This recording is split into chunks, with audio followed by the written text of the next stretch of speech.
I'm here. Oh, there he is. He's here. Got it. 702, 704 Columbia. Right. Yes. Do you want to just show the public the plans that you had submitted to us? The nice drawings and renderings and showing the parking space. And do you have something else you want to say about maybe the type of parking? Yeah, bear with me 1 second. For some reason, my computer's slow walking. Okay. Yeah, I'll do a screen share and kind of walk you through the plan, you and the public. Mhm. And did you get some information from Craig about the handicap parking? Well, not so much Craig as the New York State Building Code, which is the driver on it. So here, I'll share my screen and then we kind of get into that a little bit. Okay. Let's see. So Andy Didio with Taconic Engineering here on behalf of Savannah Chiavacci for 702, 704 Columbia. Since the last time we were here, well, I'll just kind of flip through the plan. So the existing condition plan, the existing building is kind of a 3-story structure with a portion of 2-story in the back and single story, and then an open, unimproved area to the rear, which is the northeast side. And here's 7th Street, Columbia, to give reference. So the proposal is to renovate the building, put a small addition on the back to expand the ground floor, as well as the 2nd story for both the commercial and residential elements. Residential being a rooftop deck, and then the commercial being single story for what would ultimately be 3 commercial spaces, a restaurant space, kind of a white box restaurant space, and then a retail component in the front, and then as well as a small retail component in the back. Since the last time we were here, one of the things that the board had requested was showing the rooftop utilities. Should we show the intake and exhaust for the restaurant hoods in the roof penetration, as well as the HVAC units that would be roof mounted? We do have the parking shown in the rear here. Right now, we don't show an ADA accessible parking space. So one of the issues is the building code is a little bit vague on the matter. In one sense, and pretty plain in another, it basically says that for any residential spaces that are not accessible, which none of these residential spaces, the existing 2nd and 3rd stories, which will be the 4 apartments, proposed apartments, are not ADA accessible. So none of those spaces have to be accessible. With regard to any commercial space, it just kind of blanketly states that if you're establishing parking, then you should do so, references the ADA code, the 2010 ADA code talks about, you should establish the number of ADA spaces, 1 per blank. So in this instance, it would be 1 per 25. So we have a situation here where we're talking about establishing 4 residential spaces, 1 per unit, and then 2 quote unquote commercial spaces. So 1 for effectively the owner operator of the restaurant space, and 1 for the primary retail space. If we were to establish, and it may go this way, if we're to establish the ADA parking space for the commercial, it would utilize one of the spaces for the access aisle. So now you have an ADA space that is for the commercial, but you only have now 1 commercial ADA space that would be utilized for whatever the restaurant say. In which case, if that person was not ADA and it's marked as an ADA space, it's now an enforceable space that if someone is not ADA parks there, then they wouldn't be able to. So you effectively get rid of those 2 spaces. So our thought is we eliminate the commercial use and establish 6 residential parking spaces. 2 4, so whatever the units, the kind of premier residential units would be, would each get 2 spaces for 2 vehicles, and then you'd have a single space for the remaining. Because effectively what you're doing by establishing a single ADA space is eliminating 2 spaces, if that makes sense, per the building code. Assuming that business owners are not in need ADA of accessible. ADA space. Right, Okay. exactly. In which case, the owner could make accommodations for that tenant. But for us to establish a fixed ADA space takes all of that off the table and just makes it either utilized by a single person or none. You know what I mean? So it's a bit of a quandary, and I think that's our best way to resolve it. Could you explain one more time how you're resolving it, just so it sinks in for me? Sure, that ultimately all of the parking in the rear would be established. So none of it's public parking. All of it would be for either the residents and or the commercial spaces. So in lieu of saying we're establishing 4 residential spaces and 2 commercial, as soon as you jump into the commercial element, you're now into establishing 1 ADA space per 25 parking spaces, which, you know, even if we're creating 6, you have to create 1. So you have to steal an actual space to create the access aisle.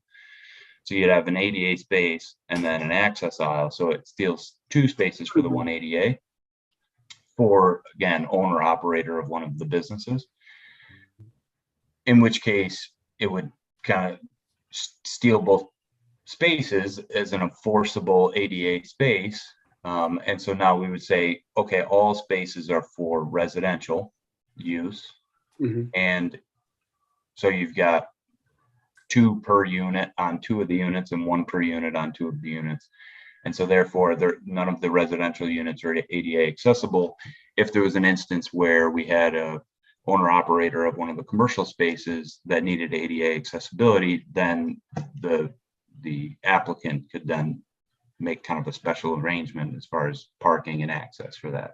But so to be clear, you're saying because they're residential and your residential apartments are not ADA accessible, that you don't need to provide an accessible space. I just want to be careful about the language you're using to characterize creating an ADA space as stealing other spaces, because, you know, everyone's entitled to parking. Absolutely. It's still a space. It's still a space. It's just you can't park there because you need an access aisle. Right. Apologies for the verbiage, but you're not stealing a space. You're creating an access aisle for that person who needs the ADA accessibility. That's ultimately what it comes down to. But again, it's not required for non-accessible residential units. Right. So, and that's what you're providing the spaces for. correct. Yeah. Can you, I think that's satisfying to me anyway. Can you talk a little bit, I wasn't here last month. Can you talk a little bit about the rear garden space and the way that's divvied up? It looks like you have a trash dumpster area, and then you've got 2 courtyards with a 3rd little rectangle that I don't really understand. Sure. So there's ultimately kind of 3 distinct courtyard spaces, one of which would be for, and we'll get this, Larry, I'll get into this a little bit when we go into the elevations, but you have 3 distinct kind of courtyard spaces. One would be for the restaurant. So if you, the first story of the building would be bisected down the middle, as it has been historically, for 2 commercial spaces, left and right. Ultimately, there would be a 3rd commercial space that is in a retail space in the back of this building, on the right-hand side. How do you get there? How do you get there? I think I have some architectural plans in here, but ultimately you enter through a doorway here, and then there's a interior hallway that comes back to the 3rd retail space. Okay. So this restaurant portion would have an egress door out the back to a exterior courtyard for the restaurant space. The courtyard here, there's a line here that would be for the 2nd retail space that would have a back courtyard. So the front retail would not, the back retail kind of 3rd use would have this small courtyard, exterior courtyard, because the thought is, again, a lot of this is white boxed right now. The applicant doesn't have locked in tenants or anything. So the thought is that that could be a cafe or something. They want to be able to provide that tenant the opportunity to have some exterior courtyard. So that would be a wooden fence in area. And then the third space, quote unquote, would be the residential. So any of the residential tenants would be able to come down these back stairs and then have their own space. In that, we've carved out a location for dumpsters. So we would have obviously trash removal on the rear. So that's kind of the rear access. And then you'll see there's kind of heavyweight lines along the perimeter of the courtyard. If you follow my cursor, this would be brick as a lower section. And then there's fence above. So along the east and west lines would be a metal picket style fence. And then along the rear line would be wooden.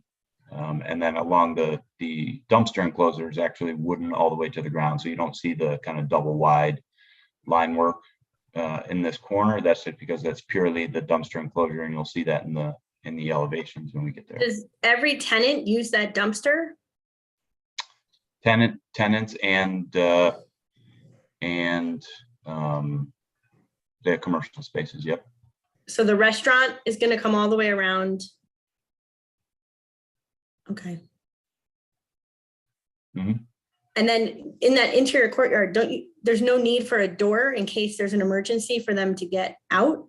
It looks like they're stuck inside a courtyard. Which portion? So you've got a gate here for the The residential. third retail, the courtyard off the third retail space. Courtyard off the third retail space. Meaning to egress here, we could add a gate here so that they could just not have to go back into the building and come out the front. Yeah, I think we could add a space here as kind of a emergency egress path. But isn't that adding a space where your cursor is? Isn't that where the train tracks is? The train tracks are here, Hmm. and your third retail space is here.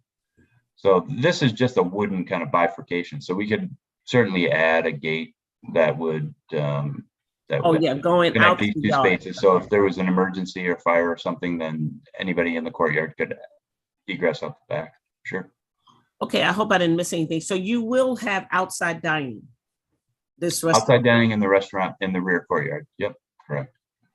up until what time? Have that been established? What type of restaurant? What kind of lighting? We don't have, as far as lighting is concerned, it would be, I think it would be kind of catered to the use and just kind of dim lighting, exterior lighting. It wouldn't be something where we'd be establishing kind of fixed bright lighting back there.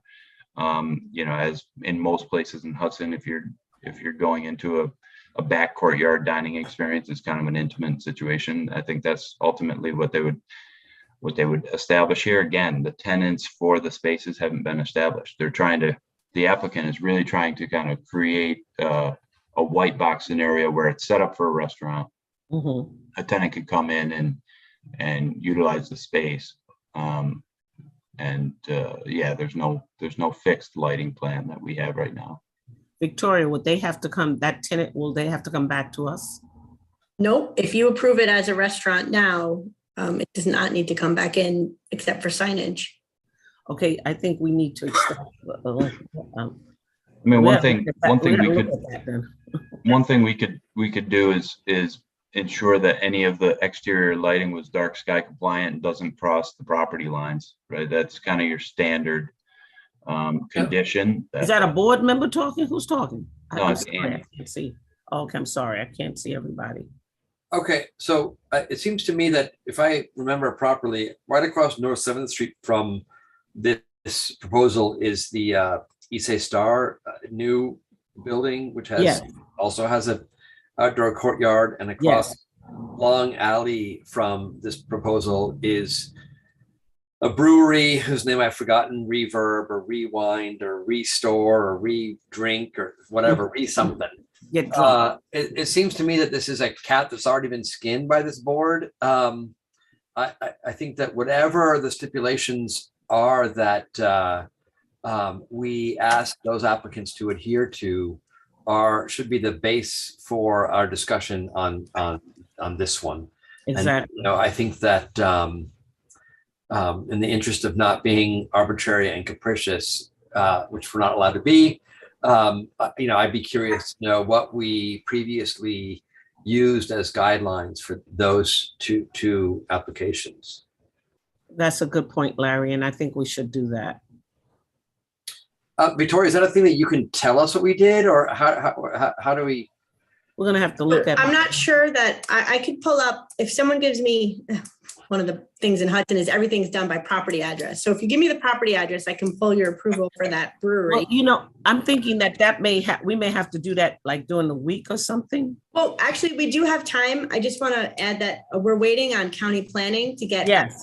This was referred to them pursuant to 239M of the general municipal law, and it's not on their agenda until the 19th. So the board cannot vote tonight in any event. So we can gather that information for the next meeting. Yes, I agree with that. Victoria, just as a follow-up on that, I on my own personal planning board folder, I use the name and the address because it made me mental trying to remember what property was which address. Yes, So I would like to do that. I can probably get my hands on those things pretty easily. I don't know that I necessarily have the resolutions that we pass because I don't keep those as a I'm just a board member. I don't know if I was with you when you did Isan Thai. Well, I'll research and Isan see Star. what I have. We can find it, but I just think the applicant needs to know that we have a history of approving outdoor dining with stipulations that particularly where you have residential abutters, and this is a residential building, often exceed the minimum requirements of the building code. The other thing I just want to point out is that the applicant did mention a cafe at that third interior courtyard. And so if that's going to be a restaurant, we should know now so that can be properly approved. Right. Otherwise, and that's one of that's a little bit of the rub in the proposal is she doesn't really have a sense. They don't really have a sense of what that space is going to be, and what retail business is going to ultimately want to come there. And I guess I defer to you a little bit, Victoria, on the best way to approach that as far as any potential resolution would be to give them the most amount of flexibility. And if we had to come back for a restaurant, quote unquote restaurant, or if there's a use in the code, and forgive me for not knowing it offhand, a use in the code that would allow for essentially a retail kind of, grab and go type sandwich shop that someone could order and then take it outside and eat. I think it's irrelevant, frankly. I mean, the reality is that if you're proposing an outdoor space associated with a retail space, galleries have openings and you mill about in the courtyard after the gallery. I don't care what the retail is. If you're going to have outdoor activity, we're going to have to know that you're having outdoor activity, and we're going to have to make sure that we have controls on lighting and on sound. And Sure. I don't think the use matters so much as the fact that there is an associated outdoor space with the exterior retail, whether whether a glass blower is doing evening classes or like I said, you have an art gallery or you're making coffee and people are sitting outside. It doesn't really matter. You still have outdoor activity, and that has to be understood. Yeah. So you're speaking to kind of essentially the conditions that would be placed on whatever the occupancy, exterior occupancy. Yeah, exactly. Lighting and exactly. all that. Yeah, exactly. Yeah. Light and sound. Yep. Okay. Great. Well, I think one of the things, Teresa, you had mentioned at the last meeting was to provide some color renderings. Yes. So here's the predominant color schematic to date that ultimately the applicant has settled on. They're bouncing back and forth between two, but ultimately this is the one they've settled on. So you essentially have a dark green Right now, the brick is painted, so it'll just be repainting, and we're before HPC. We have a public hearing with HPC, I think Friday or maybe next week. Week but after, yeah. yeah, dark green with a darker green to accentuate the window accents, as well as the kind of corbel area up toward the parapet wall, and then around the building, around the windows and doors, and then leave the doors a natural wood color. I had a question for you. Even engineers are notorious for leaving mechanical equipment off of their rendered elevations. Your restaurant hood duct work, and I imagine that you're going to have package units on the roof for AC. Are those lower than the parapet height? Are they going to be visible from the street? It's a good question. I think one of the things, and we've done it in the past, so if you're standing here and looking up, so I think based on and we can go back up to here, based on the placement of these, if you're standing down on the street and looking up, the vantage is here. The typical kind of HVAC unit condenser is about 3 feet tall. So with the placement inside the parapet, they'd be here. So you really wouldn't have a vantage from the front unless you're, on top of another building or looking from the second story. Based on your perspective from ground level, the parapet and the overhang would obscure those. It just Matt, I mean, look, we're not HPC and we're certainly not an architectural review board, but you are on 7th Street Park, and I think that's a current focus for a lot of people in the city. And yeah, I would hope that whatever you put up on the roof would not be visible from the street or from the park. Mm-hmm. Yeah, I mean, it's the best. Ultimately, it's the best location for it. The least visible. Obviously, we've got courtyard activation going on in the back, so the rooftop is the best for it. So yeah, but I agree. As far as we've placed them so that they're set back off of the frontage and where the parapet kind of starts to deepen, so that you don't have that vantage. So I'll continue on.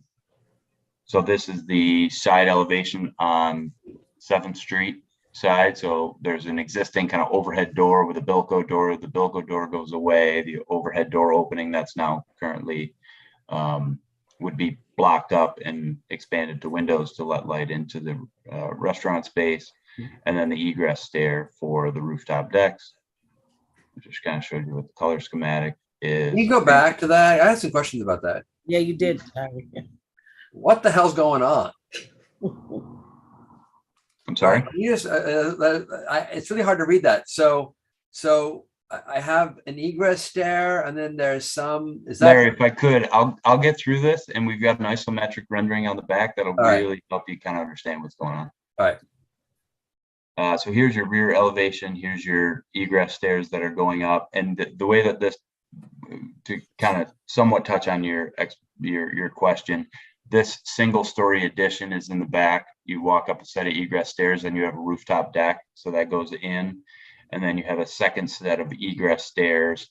This goes into the second story. And then you have a second set of egress stairs that go in further to the upper deck for the 3rd story residential.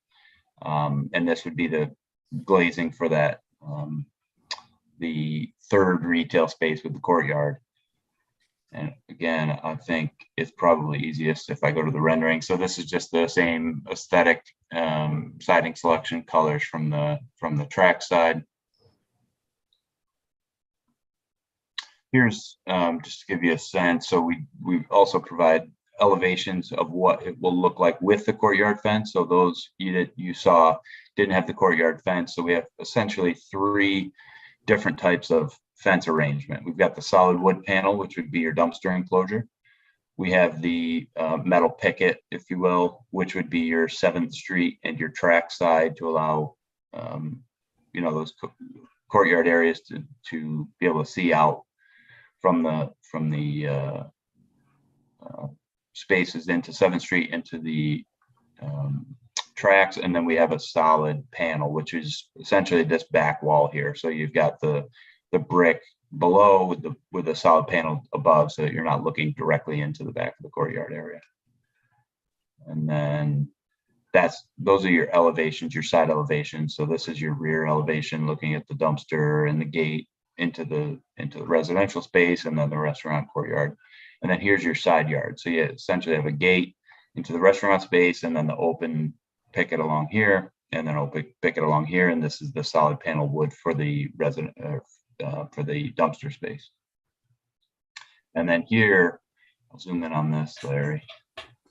So this gives you a much better understanding of what's going on. And again, HPC's reviewed this. They scheduled the public hearings. We've got that coming in a couple of weeks, but we've got very positive feedback on the overall aesthetic. So I think we're in really good shape as far as HPC is concerned. Obviously, with residential occupancy, we've got some egress requirements. So this stair comes up, and you've got a rooftop deck. This, you'll see, this is the addition off of the back, single-story addition. You'd have restaurant, essentially kitchen space and cooler space, second retail space here. You'd come up, you have a rooftop deck, some glazing, kind of greenhouse type windows off of the back, and then you come up to the third story residential deck space and into the doors there. So the greenhouse like windows, those are on individual apartment units? Correct. All right, and then on the east side elevation, near the railroad tracks, are those doors? Yeah. No, these are fixed panel glass. So this Fixed what? I'm sorry, fixed what? fixed panels. So they're fixed glass panes. They're not doors, because we only have about it varies. It's like 2.3 feet up here to about 3 feet in the back as far as property along the track side. So these are just fixed panels. There's no egress out this side of the building. And this here is the glass. So essentially you kind of have a wrapped glass corner around the back corner here. And this is the egress door. You can see it's kind of obscured. There, I'll go to the color. So this is your door into that courtyard area. These are all fixed panels, and they continue around the corner to here. Fixed panel, fixed panel, fixed panel. So the entrance to that particular retail commercial spot is through the front, through That's Columbia correct. Street? Yep. So we'll go to the front elevation. So you'd come in this doorway. And it goes and all the way to the back. There's going to be a hallway here. There'll essentially be a second set of doors where you come into almost a vestibule area where you can enter the first retail space, or you come down a hallway that will come down this line of the building here. So you come in the door and then come down this line, and then that second retail space will be here.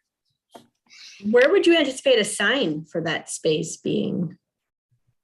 Good question. That's probably on the front somewhere here. Not unlike multiple use buildings. When you have that, you'd have front, but we deal with Craig on establishing the sign. So you're gonna have two retail spots when I'm looking at the drawing, on the right side, Correct. and one restaurant all the way to the left. Correct. Yep, split down the middle. And this is a egress door for stairs that go up to the residential spaces. Yeah. So your expectation is that the apartments are entered from the rear of the building? Front or rear. Yeah, exactly. Primarily, I would imagine from the rear, because they're parking back there, but they also do have egress out the front. Okay. Now, how did you get to that second? I can understand the one that's nearer to the side of the building. How do you get to the other one? No, okay, right. So if you come in this door here, there'd be essentially an L-shaped hallway. And so you come in, and then there'd be a door in front of you that would access this retail space. Where's the second exit for that retail space? Do they have another way out?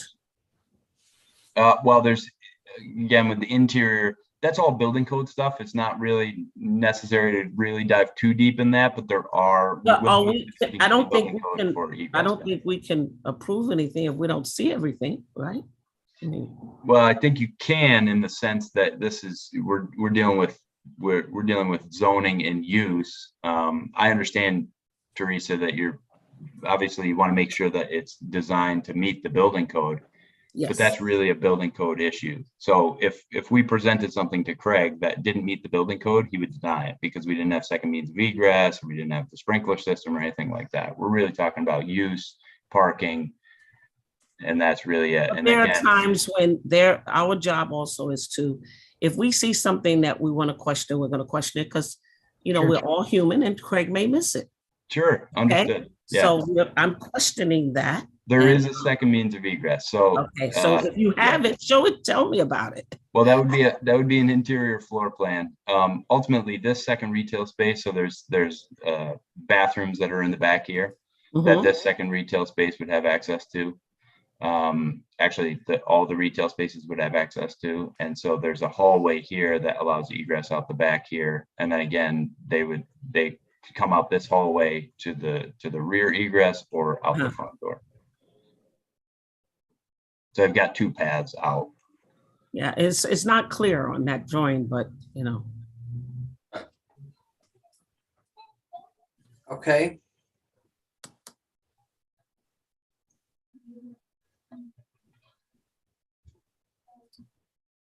any more questions from the planning board?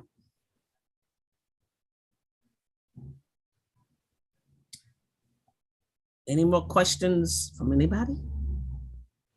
I don't see any hands raised. Yeah, I think we have to, There's one. we have to- did we open the public hearing? I can't remember. Did we do that at the beginning? You did open it, but you should open it up now and let people know Yeah. it's the right time to comment. Any Okay. public comments? Do I see any? Someone has a question. Where? Mr. Morante does. Okay, do that, because I can't see my. screen is I'll just- help Teresa. And Yeah, actually, thank Andy, could you pull this down so we could see everyone with their hands up? Sure, sorry. Thank you. So the first person is D. Morante. Thank you very much. And Ms. Victoria, I want to thank you for correcting the wordage. I was, as a representative of the disability community, I was, a little taken back and about the wordage about the parking. So two things. I understand you don't know what the retail space is going to be, but I am assuming, and I just want to hear it publicly, that the bathrooms and access to the retail space, because we already know that the residential space is not going to be ADA compliant, but the public space and public bathrooms and the outside courtyard is all going to be ADA compliant? I believe, sorry. Do you want me to respond? Victoria? Yeah, you can. Yes, have you an can. Yeah, I believe they are, yeah.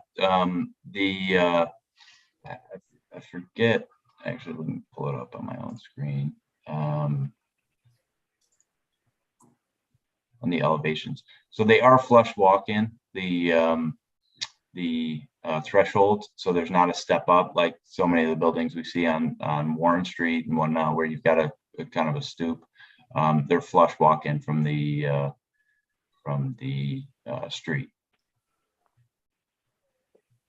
Well, flush walk-ins, just follow up, flush walk-ins is great, but we got the door, being accessible, for, wheelchairs, we get bathrooms, the swings, is, you say you think so, but is the public space going to, be ADA compliant? Because, one of the things you just threw away an ADA compliant parking spot for possibly businesses for the residential. However, I don't believe on that area, there is no ADA parking in the public way, for public parking. Correct. There's no public parking at all proposed. It's all for the tenants and it's all for the use of the building, not the patrons of the building. Is that your question? Right. So, but if a patron wants to come in to patronize and they have a wheelchair, is it going to be accessible, inclusive in all the retail space, all the accessible points for the indoor, outdoor dining? You're saying you think so, but I want to hear something firm, and I apologize because again, I'm a little taken back how you spoke regarding the parking. So but I'm asking for a firm commitment that you're going to provide a public space for everyone inclusive in the city of Hudson.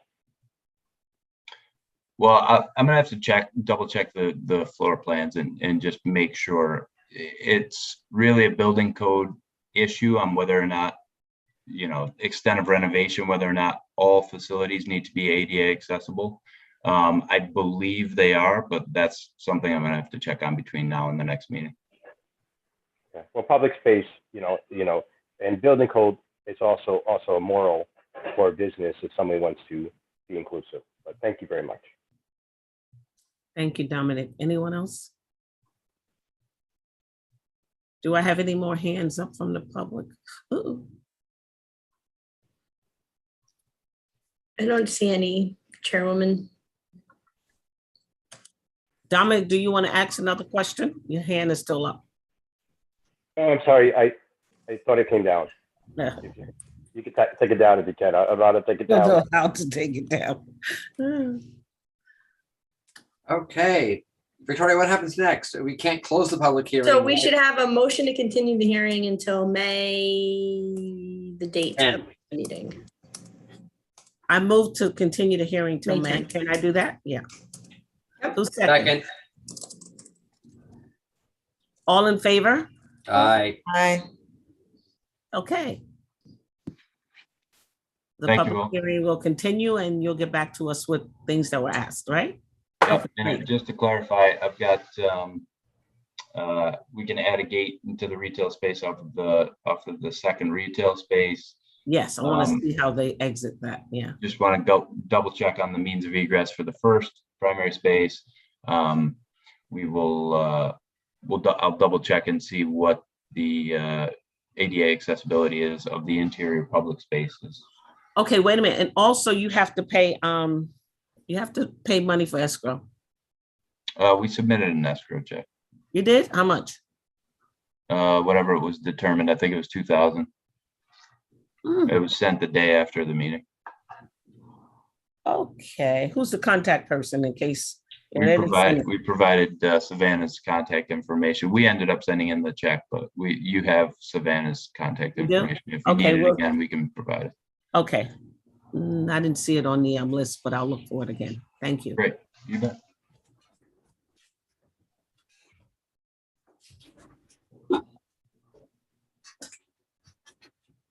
Okay.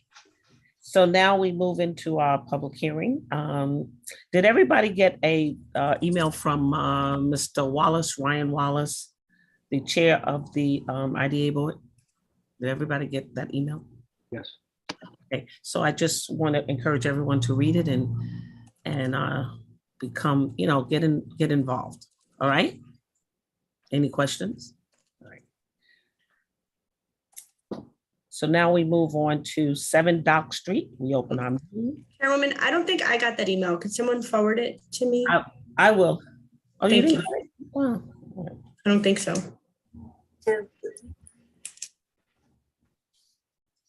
Yeah, you're not on here. Oh. Wow. Okay, Lisa, are you doing that or do you want me to do it right now? yeah, do that, would you? I Thank you, will. Larry. What would I do Sure. without Larry? Hi, this is Margaret Morris, council member. I am not sure that I received that email either, so I would appreciate receiving it. It was directed just to the planning board to invite us to encourage us to, be a part of the meetings. That's it. Okay, But we'll make it public. if that's all it is, that's fine, but if it's an email that's No, inviting. we'll make it public. It's no problem. We'll put it on the Yeah, website. great. Thank you, much appreciated. So we go on now to 7 Dock Street. It's a site plan application for the owner of SEC LLC and to construct an addition to a new freezer storage building to the commercial space. So is 7 Dock Street here? I'm here. Again? Can't get rid of me. Oh, same guy? All right. Same guy. I hope you bill hourly. Do you have anything else you want to say? Because we voted not to do a public hearing on this, right? Right. Yeah, I think, I don't think we didn't have any plan changes. I think ultimately you guys just wanted to get your hands around the seeker Okay. elements and go through seeker and vote. Okay, so we'll go straight to our resolution, Larry. Oh, Well, Yeah. we do have to do a seeker part 2. Oh, you didn't tell me that. Okay, seeker part 2. Let me pull up a short one for you guys to do.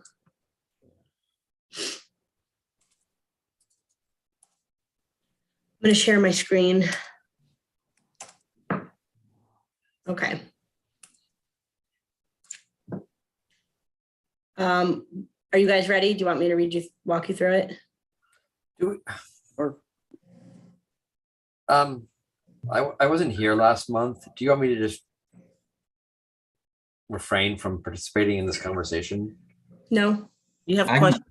I can give you a quick rundown. I've got the plan if you want me to share. and give Yeah. you a quick Just rundown. like over the 2 plans. minutes. Yeah, Two sure. minutes. Yeah, go ahead, Larry. Quick. So, here, let me share. Sorry, guys. No, don't be sorry. We forgot you wasn't here. We thought you were here. I thought I saw you. So by and large, so it's Town and Country down on Dock Street, right across from here's the DPW building down on Dock, Town and Country. So they've got existing gravel parking lot, Sorry, new. I don't mean to interrupt, but can you make it just a little bit bigger? Sure. Thank you. I appreciate that. So you've got the existing building here, existing gravel parking. This is the extent of the parcel, and then we've got hillside that comes up.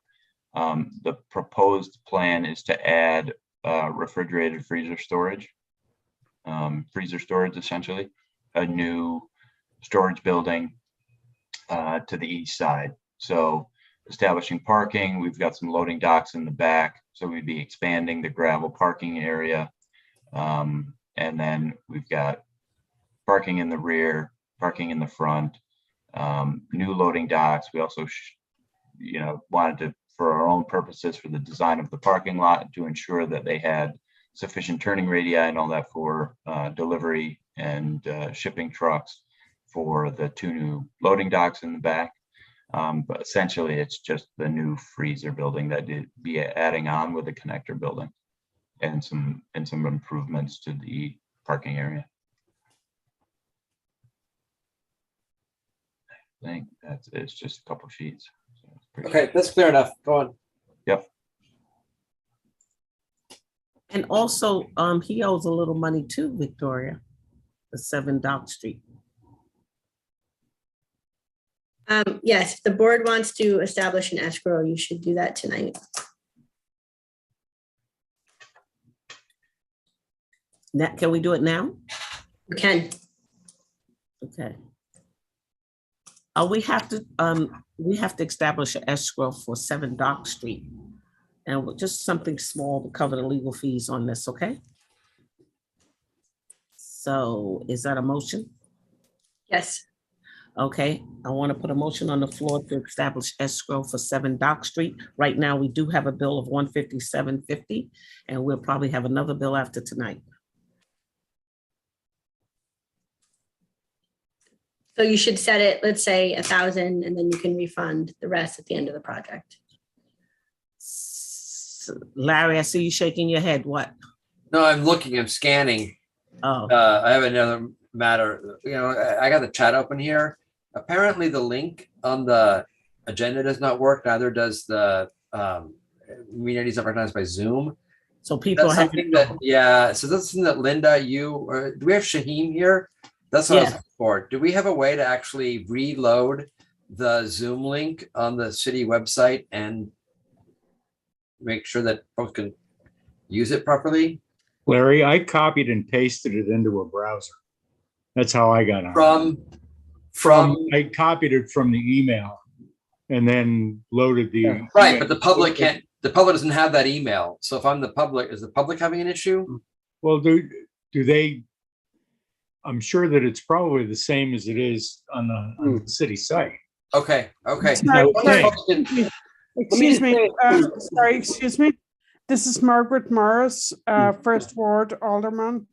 I connected to this meeting via the city's calendar. So I connected as a member of the public. Okay, great. And So I it did works. not- Yeah, I did not have an issue. Yes, I just wanted Okay. to let you know that. Okay, Yep, so on no the problem. city's calendar, you can access the link and, okay. Absolutely. And You that's got it how, on the website. thank you. Okay, sorry, but However- sorry to stop our flow. However, the agenda that was posted on the city website has a link that does not work. So people are Okay. trying to do it via the agenda. I think that's the problem that's But the happening. calendar works. Yeah, so I did not come in via the agenda. I came in via the resident tab with the calendar, and I clicked on the Zoom link, and that's how I came in. Beautiful. Thank you. Thank you for clarifying that. No problem. Sorry, Teresa, to stop your flow. No, My I. head shaking was me looking around for Shaheem. I'm like, what are you saying no about? Okay, so a motion to establish escrow for 7 Dock Street in the amount of $1,000. So moved. I'll second. All in favor? Aye. Okay, sir, you've just been told that you can mail the check to the same place that you mailed it for. Okay, It'll go out tomorrow. thank you. Could you just give us a little CC on when you're sending it? You can send it to Victoria. Sure. Send, Mm. no, An email, sure, not yeah, email.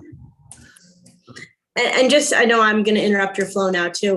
One ahead. thing I think the board should talk about at some point is having like a minimum escrow amount that comes in with the application. So we don't have to set it on all of these routine applications. And, for the larger applications, you could of course establish a larger escrow, but on the small applications, especially ones that don't require public hearings, maybe we could make it adopt a fee schedule that has an amount, so it just happens as of right. Do we Right. have to go through changing the law to do that? I think we can work with the city and we can do it offline to get it included in the city's fee schedule. Okay, that makes sense, because then we don't have to do resolutions for everyone, just the large ones. All right, sounds good. Do we have to have a motion for that? Not yet. I just sent an email to the city attorney and to Michael Hoffman a little while ago about it, so let's see where that goes. Okay. Great. Okay. Are we ready to review the EAF? Yes.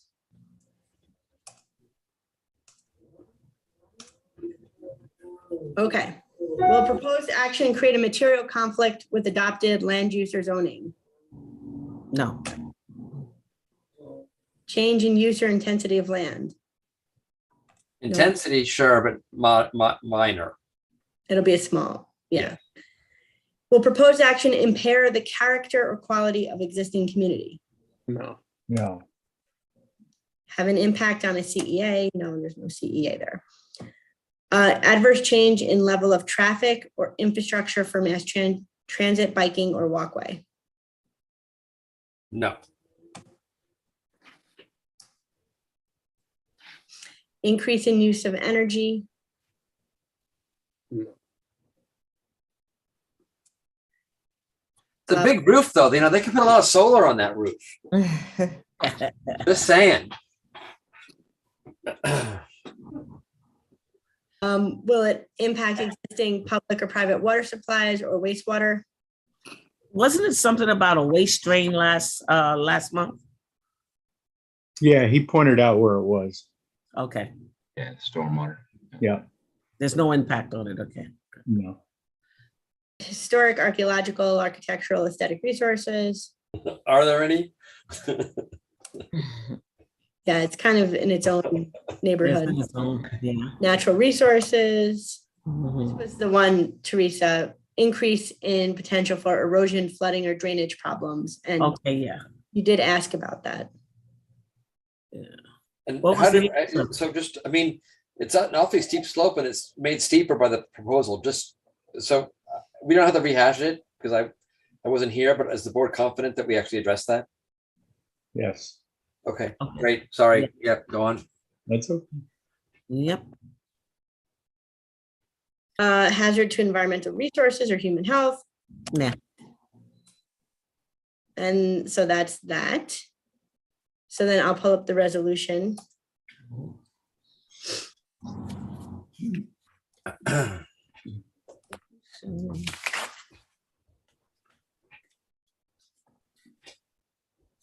have too many things open. I have it open. Do you want me to do it? The resolution. Yes, Teresa asked me to read it.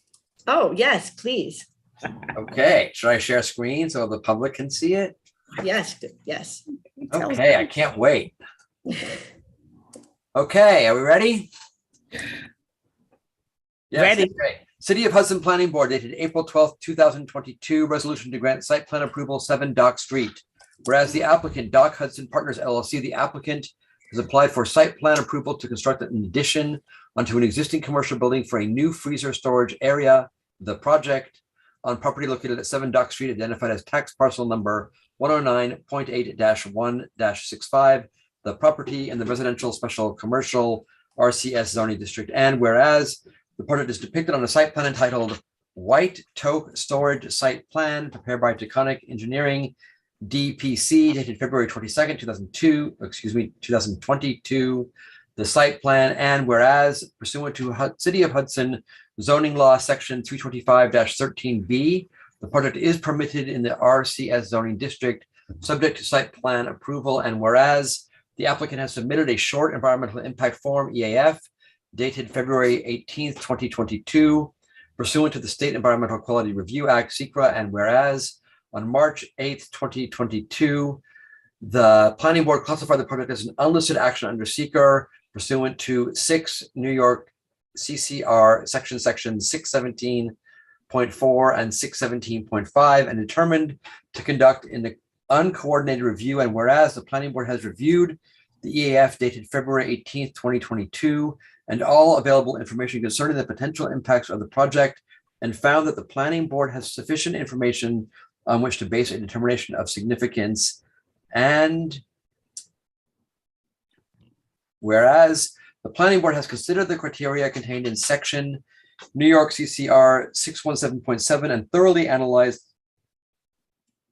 Victoria and identified, there's a typo there, relevant areas of environmental concern. And whereas on March 8th, 2022, the planning board determined to waive a public hearing on the project.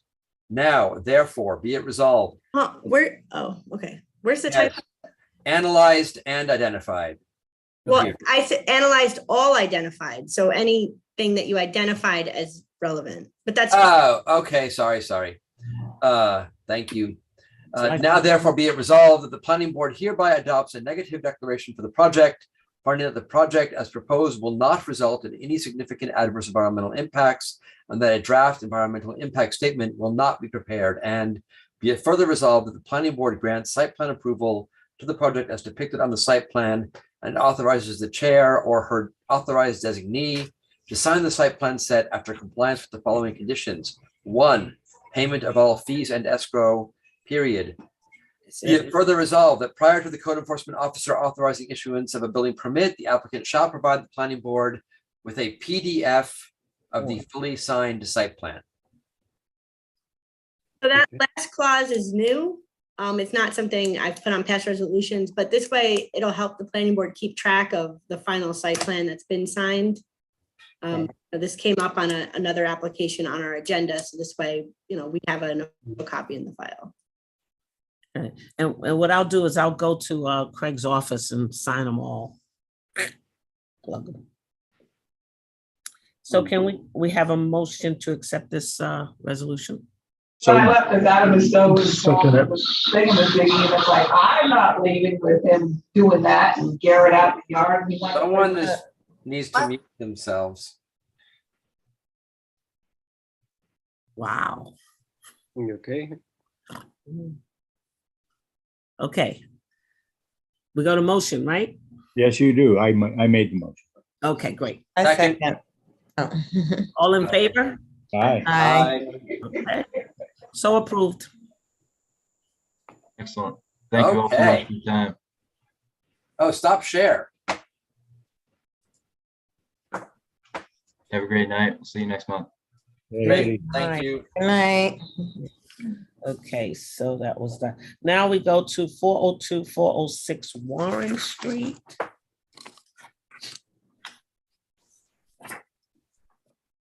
Okay, what did we do here? Okay, 402, 406 Warren Street. This is a site plan property by Gavin Initiative Foundation to convert the property into a hotel. How many rooms was that again? 40 rooms? 30. 30 room hotel. Okay.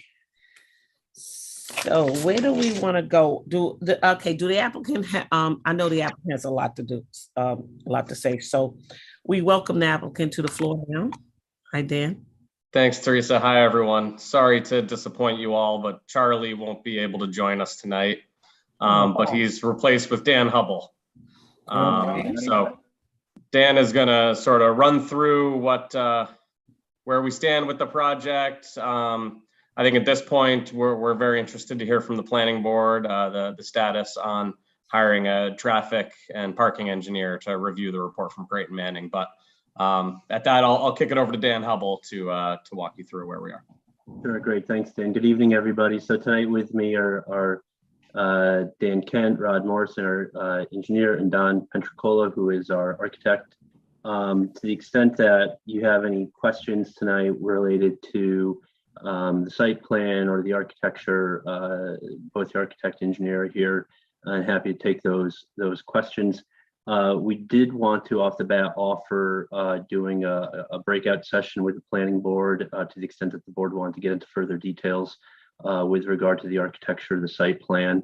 I know that we've done that before and it was productive with the board in making a lot of progress. Any comments that the board may have. Really the main issue for us tonight is where we left off last month was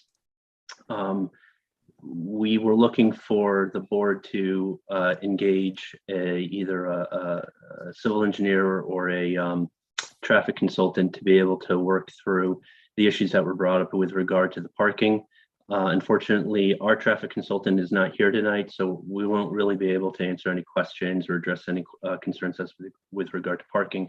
But again, the goal is to get your parking consultant engaged and then get the experts talking about reviewing what our expert did and then providing comments to you so that we can keep this thing moving forward. I have a comment to that, Teresa. Can I hop in? Yeah.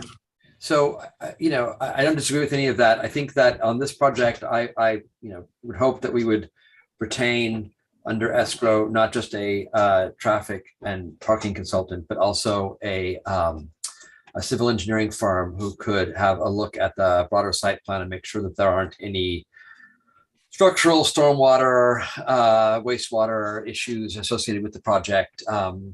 And it seems that a thing of this complexity wants to have an extra set of eyes that can review the site plan. Yeah, I mean, we're not opposed to that.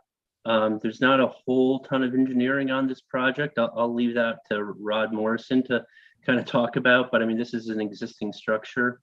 There is some new build that's going on, but to the extent that you think that's needed, it's in your purview. Thank you.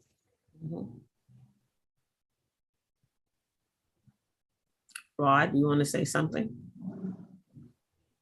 No, I mean, it's entirely your decision as the board member mentions. So it is very light on civil as in outside the building, but of course, any input you guys choose to have, absolutely your discretion. Well, we do have a team in place. Hi, guys. Did you find anyone yet? Yes. So, do you want to discuss? Oh, sorry. I don't know if you wanted to finish up Larry's. Yeah. Did you want to do, Teresa? How do you want to do this? Do you want to talk about a civil engineer first, or do you want to talk about the parking traffic first? Let's talk about let's finish up with the parking traffic. Let Valerie say what she's done because they've gotten much further than the other team. So we had a small committee, as you all know from the last meeting, that wanted to secure a parking consultant, which we have. We had a handful of people that we were interested in and had interviews with 2 of them. And we decided to go with Verity Engineering, Lindsay Zefting, primarily because, you know, we just kind of weighed the pros and cons with everyone. Everyone definitely seemed very qualified, but with Verity's, I'm sorry, I keep looking down so I don't get the name wrong, but with Verity's, with Lindsay's experience with Hudson, her availability to start right away versus using someone else that was further away that also had to just get up to speed with Hudson in general, we felt that she would be the best option. So right now we will just wait on a scope of work and an amount from her, and then we would be able to present that to move forward. Thank you, Valerie. Any questions from any other member? Yeah, I have a comment. Just so that folks know, Lindsay has worked with the city previously when she was working for Alta Engineering, and she was our consultant on Pocketbook Factory and on the Depot District. And Alta is shuffling their own, you know, work, and she's now with Verity. Just want to clarify that. Okay. Okay, now we could talk about the engineering portion of it. Yeah, so we being Gene and John and I put together a list of 3 people. Gene contacted 1, I contacted 2. I think Gene let me know that one of the firms that we contacted are so busy they can't take on new work right now. The other 2 firms that I spoke to, we've worked with both of them before. We'll be soliciting proposals from each of them in the next couple of days. An issue did come up, and I think that it's something that Victoria raised previously in a coordination meeting, and I think we might want to discuss it as a full board to get a sense of where the board stands on these things. It looks like we're having recurrent need for consultants on some of our larger projects. This will be the 3rd time that we have a traffic and parking consultant. And, you know, it's very common for us to have a civil engineer. I mean, I think that Ryan from Barton and Judas was extraordinarily helpful with us, getting us through the seeker review on the Colarusso project. I think that Aaron from Verity was helpful, particularly during seeker on the Pocketbook Factory. And, you know, look, everyone's really busy right now. And one of the things that the board might want to consider, and I personally don't have necessarily an opinion, I'm really curious about what the board wants to do, but we could, instead of doing this on a project by project basis, we could establish a master service agreement with 1 or more consultants in which there's a set fee structure, an understood scope of work, and then we contact the engineer and incorporate them into the project as needed.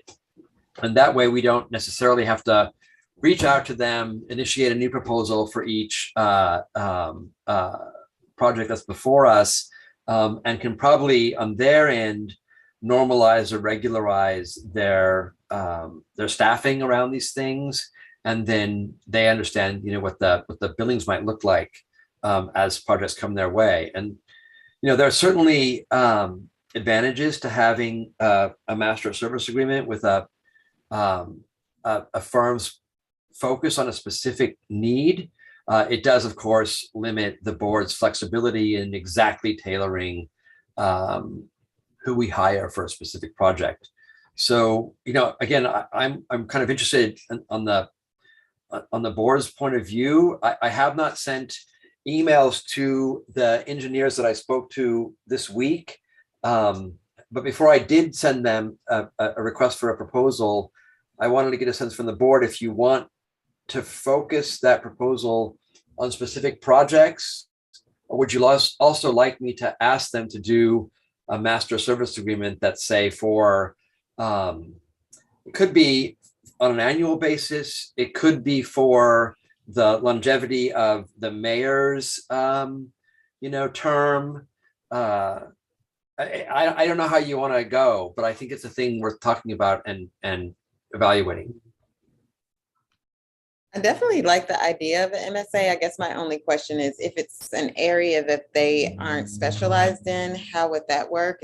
Would they outsource, or are we just assuming, and I'm not real familiar with this, but are we assuming that that firm could handle like all of the things that we would need? That's a good question, Valerie. And I think you'd want to be very specific as to the scope you're hiring a particular person for. So, if you're hiring someone with traffic experience, they would be the person you go to for traffic. If someone else could be civil, you'd hire them just for civil. And if there's a unique topic or issue like structural, or we need a historic preservation consultant or something like that, we can always do something specific in that event.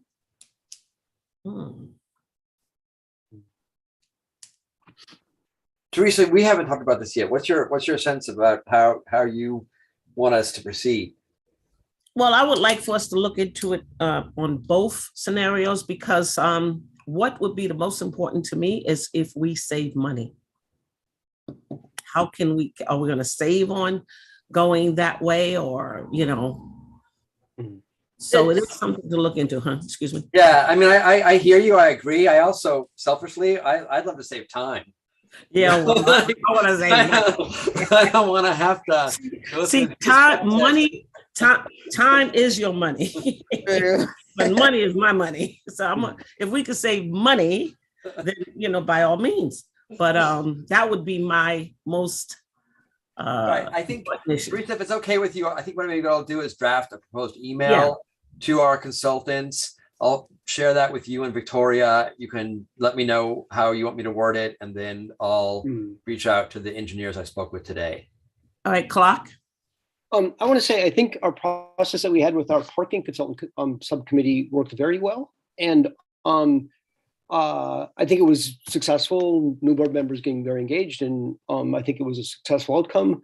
I do think that having to do it that whole process often could be, as Larry points out, time consuming and maybe unnecessary. I also think that the scope and complexity of the vast majority of our projects is not great. And I would think that if we were to do a search and a master service agreement for, per category 1 or 2 consulting shops, that would make our lives easier. And I'm in favor of it.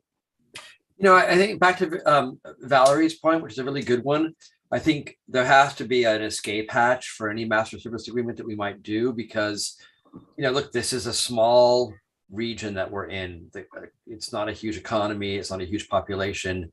It's very likely that we could set, say, a 2-year MSA with a consulting engineer. The consulting engineer is actually also the engineer on a given project that comes before the city.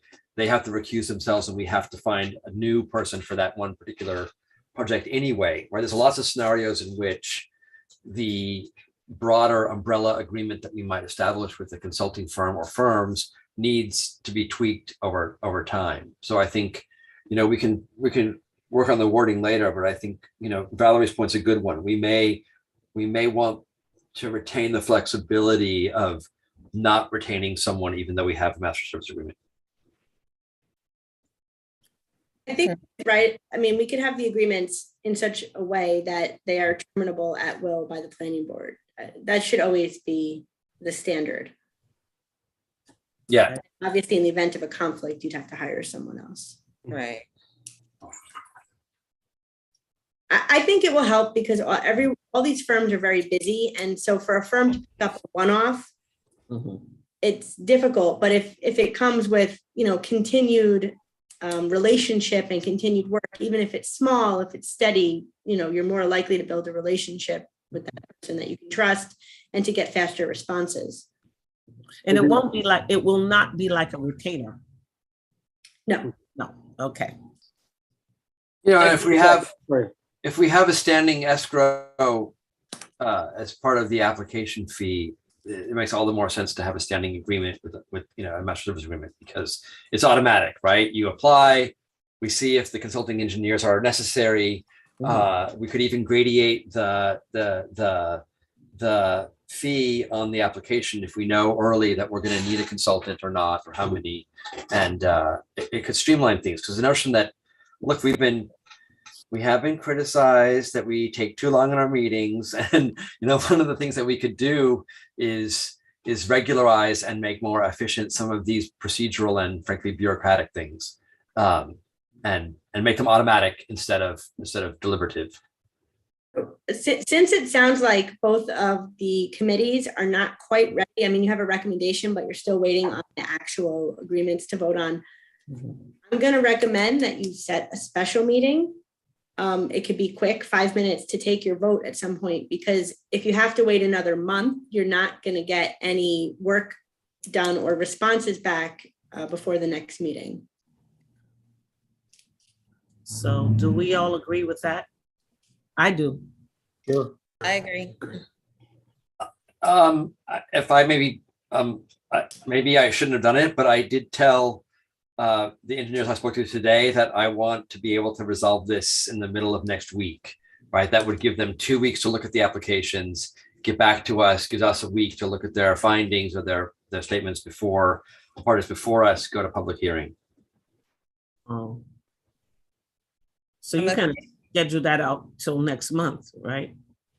Right, but I think we need to get our consultants on board like early next week or the middle of next week. And I don't think it'll take us long, maybe 10 minutes, but I do think we're gonna need a way to get ourselves. We gotta vote on these people. So we gotta get together and it can be fast, but we gotta do it. So we'll have a special meeting. Right, but it needs to happen like within the next couple of days. Yes. I think I agree with Valerie. I think on the engineering side, although they're both engineers, but on the civil structural side, it probably couldn't happen till early next week. But I mean, that should be fine. Okay, so you know what? We'll send some dates out after this meeting tomorrow. Okay. What dates are available for next week, right? Yeah. How's that, Victoria? Okay, is that okay with everybody? It's fine. I don't have to be at the meeting. I anticipate it shouldn't take more than 5 or 10 minutes, and we still are allowed to meet on Zoom for another 60 days. So Great. Find a date that works. Okay, so we'll do that. All right, what else? So we're not going to do y'all want to do a hearing for this applicant? A what? A public hearing for this applicant for next month? We do need to set one. If the board is ready, you could schedule it now. We referred this to county planning last month and we haven't received a response back yet, but this is on the April 19th agenda from what I understand.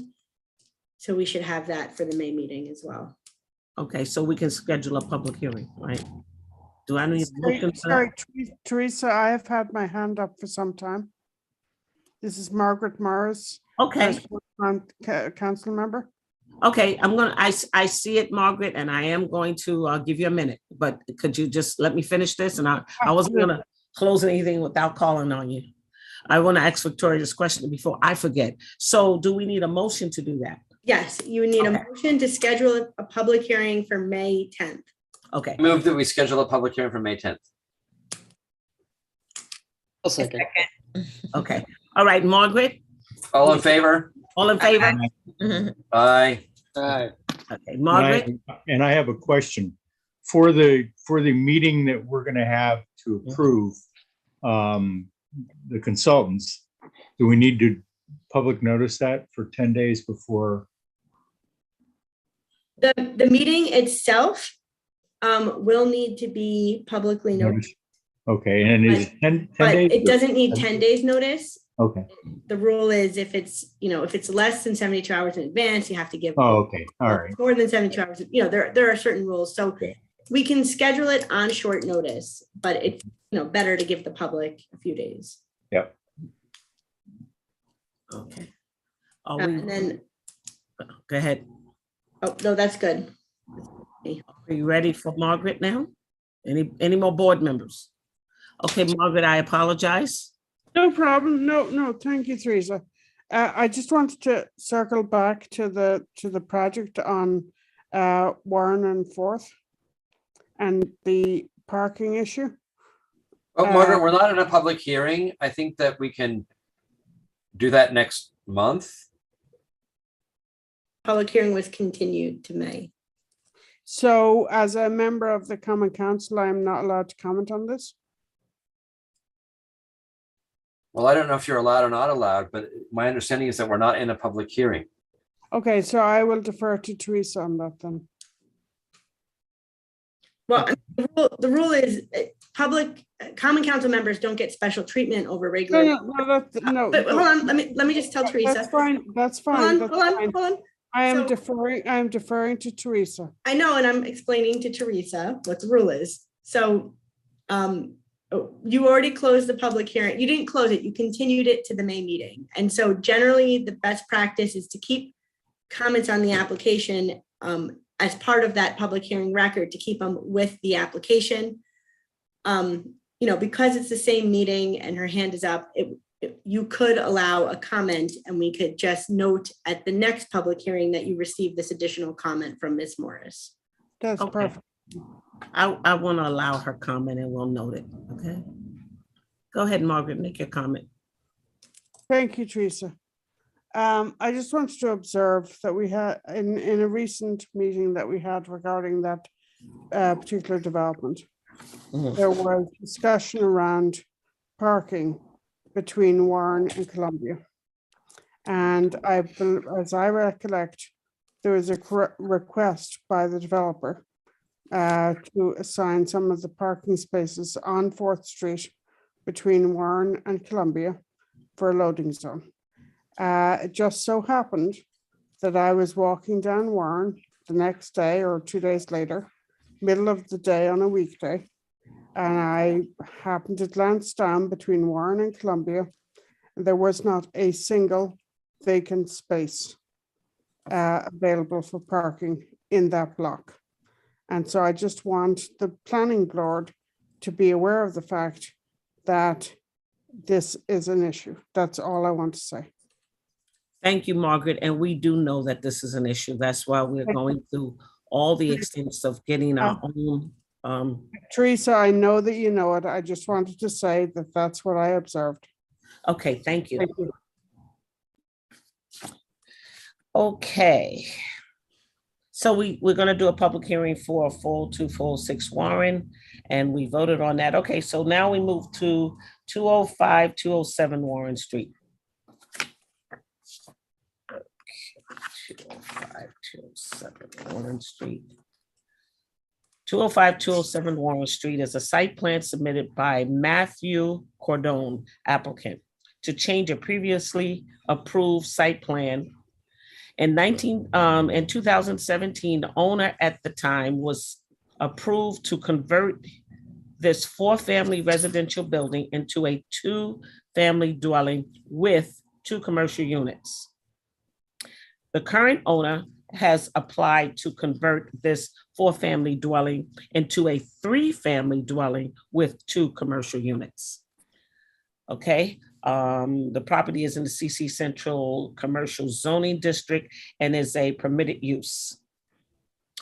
So is the applicant here today? Hello? Yes, I'm here. This is Matthew Cordone, and my project manager, Sokol Benakash, is with me as well. This is new business, everybody. Okay.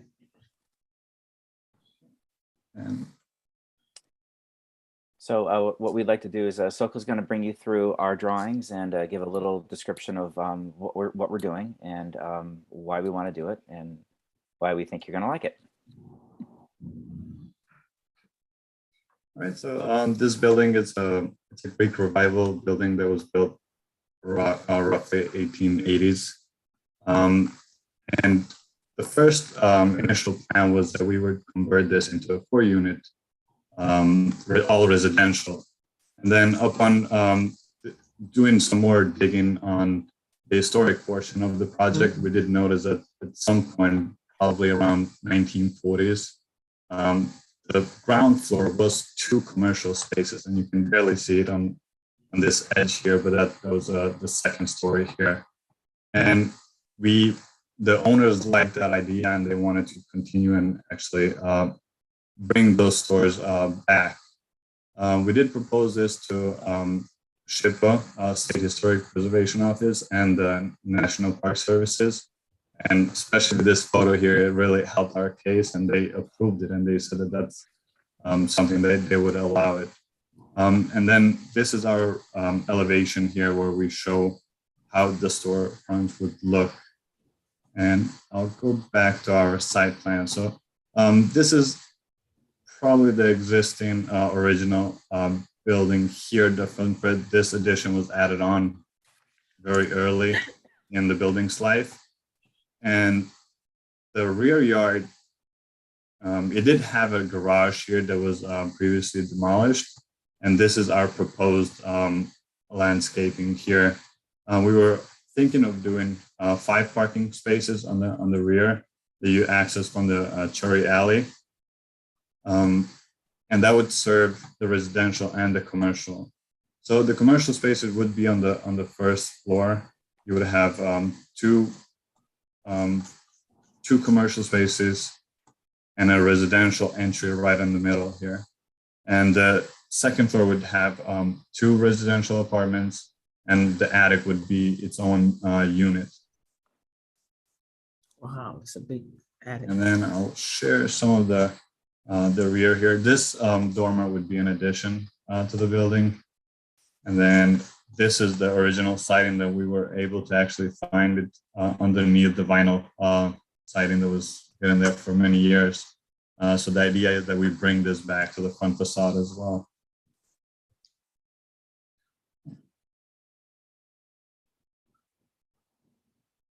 And the color palette,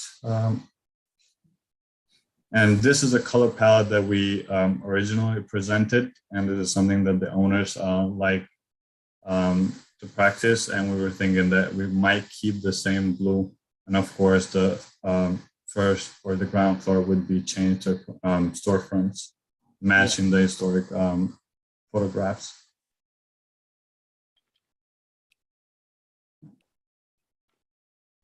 And with this, I'll open up to any questions.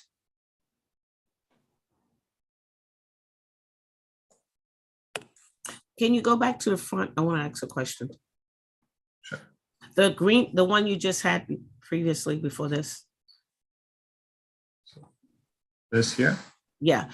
Okay, so this is not what you currently want. This is what you did want. This doesn't. Yeah.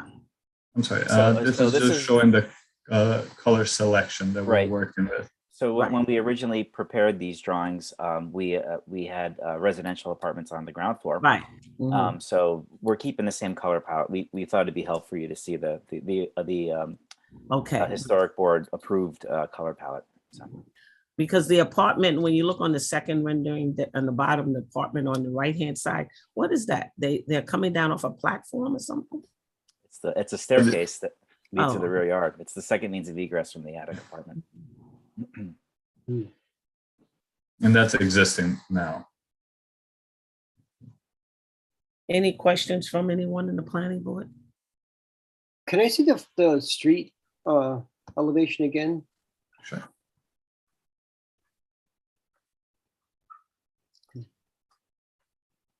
In the original existing shot. So this is existing. This is after we removed the vinyl siding. Right. And I'll show what we are preparing. And this is what we are proposing. So really the issue before us is the commercial unit count is the same, and you just want to go from 4 units to 3 units, and that's really what's before the board? Yes, that's correct. That's our request for site plan approval. Yeah. I have a question, Victoria. Is this, well, maybe first let me ask the applicant. Do you already have HPC approval for the proposed north elevation, or is that something you're getting? I mean, not with the commercial storefronts. We have the approved residential first floor elevation. We were we were going to you first for approval, and then we were going to go to the Historic Council for their approval. Okay. We also Okay, do have that's state fine. So now, so Victoria, thank you for that, Michael. Victoria, so what's our role here? I mean, do we need to do like a coordinated review on this, or, you know, because if it's really the unit count that we're interested in, it's not a huge issue for the planning board. My question, I guess, is, does there need to be a lead agency on this? How do we? So yes, it's a good question. And if this were classified as an unlisted action, it would be good to coordinate the review so that we don't have to do seeker twice. We think going from 4 units to 3 units with 2 commercial spaces fits into the seeker exception for reuse of an existing commercial or residential structure without any, alterations or additions. Are you saying that we can, waive? I believe this could be classified as a type 2 action, which wouldn't require, any more environmental review. Teresa, what do you want us to do? Okay, this is coming from their previous approval was a 4-family residential house, right? Mm-hmm. And no commercial, right? Well, they got approved to be 4 families, no commercial, right? Well, if I read this, they got approval previously to turn the 4-family residential building into 2 families with 2 commercial units. Right. And now what they want to do is make it 3 family with 2 commercial units. So Right. 2 and 2 is already approved. The question is, what's the approval process to turn it from 2 + 2 to 3 + 2? Right. Yeah, because what constitute commercial as opposed to residential? Well, a commercial space is one like a retail, office, restaurant. It's something that's not an apartment or dwelling space. Right, but if you have commercial and residential, it goes into commercial then? Right. Basically, they're asking to modify their approval to add 1 additional apartment. And so they already have approval for the 2 commercial and 2 apartments, and they're looking to modify it. So I think it's a type 2 action. It's an existing building and it's the addition of 1 unit, but which would mean that there's no more seeker review required. By us. Okay, any comments from any of the board members? Any other board members? Questions?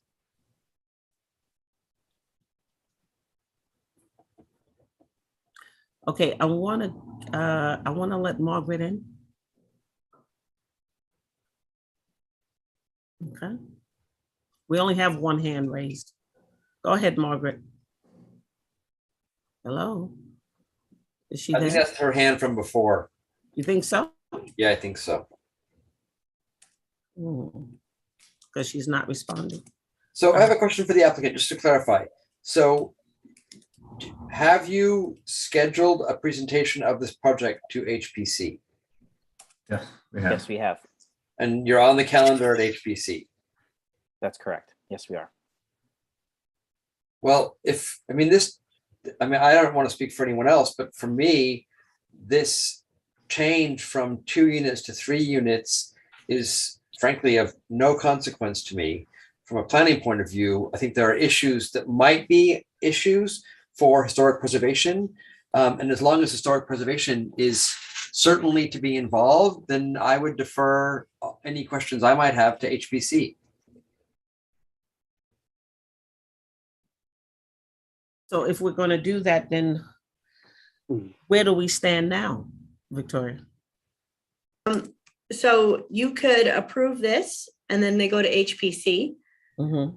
And if HPC, requires any significant alterations, I believe Craig will send it back here for an amendment. All right, that sounds okay. What does Larry, we know what you think. How about anybody else on the board? Do you have any thoughts about this? Are there additional changes in the back?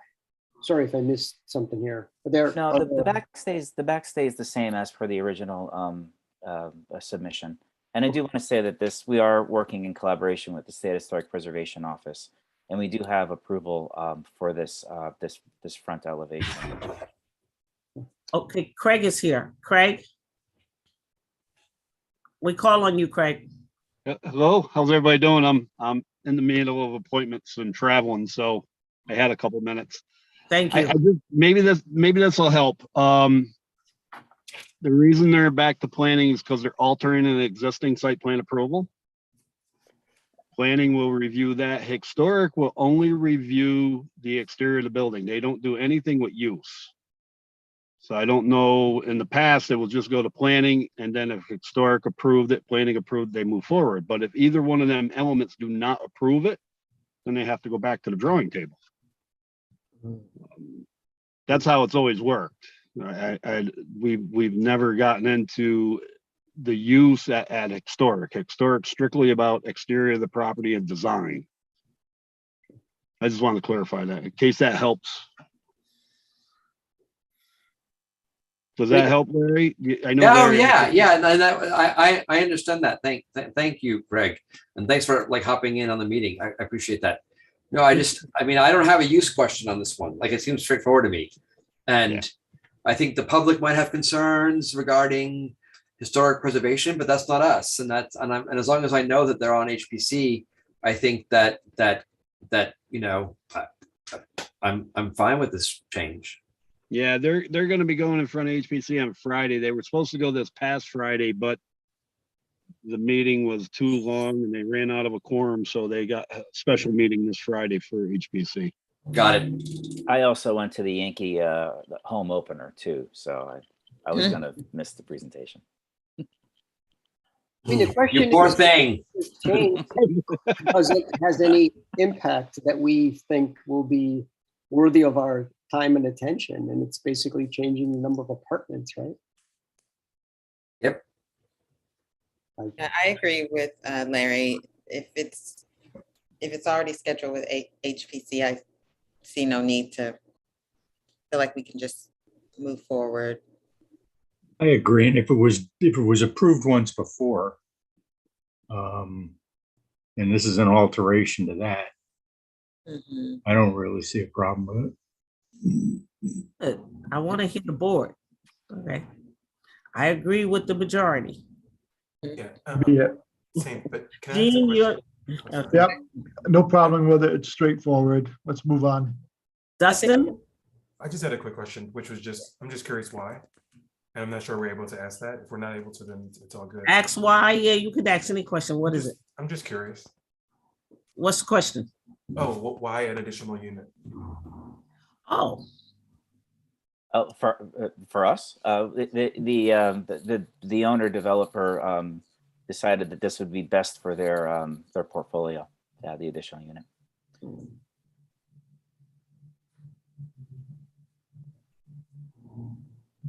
okay, Dustin. So okay. All right. So we'll move the way that Larry is saying to Well, I move that we approve the amended site plan. So we're not going to do a public hearing or anything. Go ahead. if someone will stop sharing, I actually have a resolution prepared that we can look at. So this doesn't need a hearing. We go straight to approving the resolution. Go ahead. Where is it? Larry? Okay. Do you want me to read it? I can read it. Yes. No, I mean, you don't have to read the whole thing if you don't want. You can just say grant site plan approval, and then we can go to the bold part, or you can read the whole thing. It's up to you. I don't think we need to read the whole thing. Did we vote on waiving the public hearing? Is that what we just did? You should vote on that. Okay, so can I get a motion to waive the public hearing on 205-207 Warren Street? So moved. Second. All in favor? Aye. Any opposed? Okay. Okay.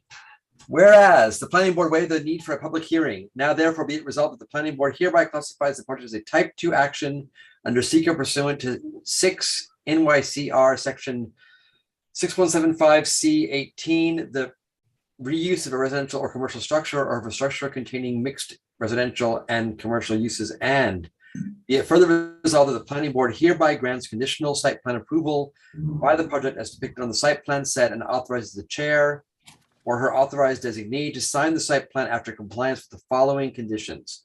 1, payment of all fees and escrow. And that's Do something. you want that PDF thing in here? Yeah, it's here. It's here, second page. Ah, okay, sorry.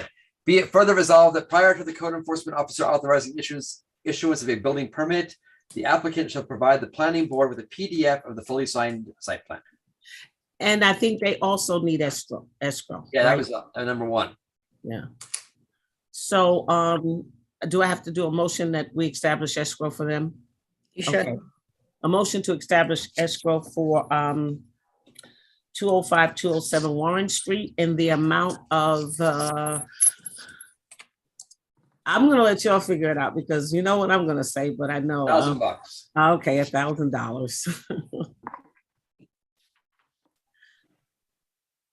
Can I get a motion? Oh, Oh, a All in second. favor? Aye. Any opposed?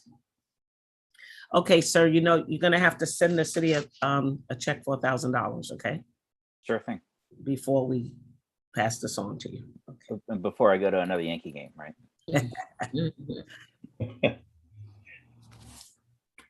Oh, that's right. You're a Yankee fan. And then you That's need a okay. motion. So am I. It's Well, we Better need than being a motion Red for- Sox fan. What's our next motion? Motion to adopt the resolution. We need a motion to adopt the resolution for 205, 207 Warren Street. May I get a motion on the floor? So be it. Second, I'll second. all in favor? Aye. Aye. Any opposed? Okay. Passed. So much. Wish I had a gavel. Pow. Out. Okay, now we move on to 708 State Street / 65-75 State Street. All right, now, this is a revised site plan submitted by the Gavin Initiative Foundation. Applicant amending an existing site plan approval for the property referred to, which is 708 State Street / the applicant has applied to subdivide 708 State Street into 2 parcels as per the site plan and merge the building lots 65-75 North 7th Street into 1 parcel per the site plan. The site plan applicant has been reviewed by the city code enforcement officer and need the planning board approval. So is the applicant here today? Yep. Dan Hello Hubble. again. Dan, how you doing? Still here. So Dan Hubble's going to introduce this. There are some items in what we've submitted that our hope is to resolve tonight, and then there are others which, you know, we understand will need to take some more time. So Dan, do you want to walk through the different components of what we've submitted here and then kick it over to the design team? Yep, absolutely. So hello again.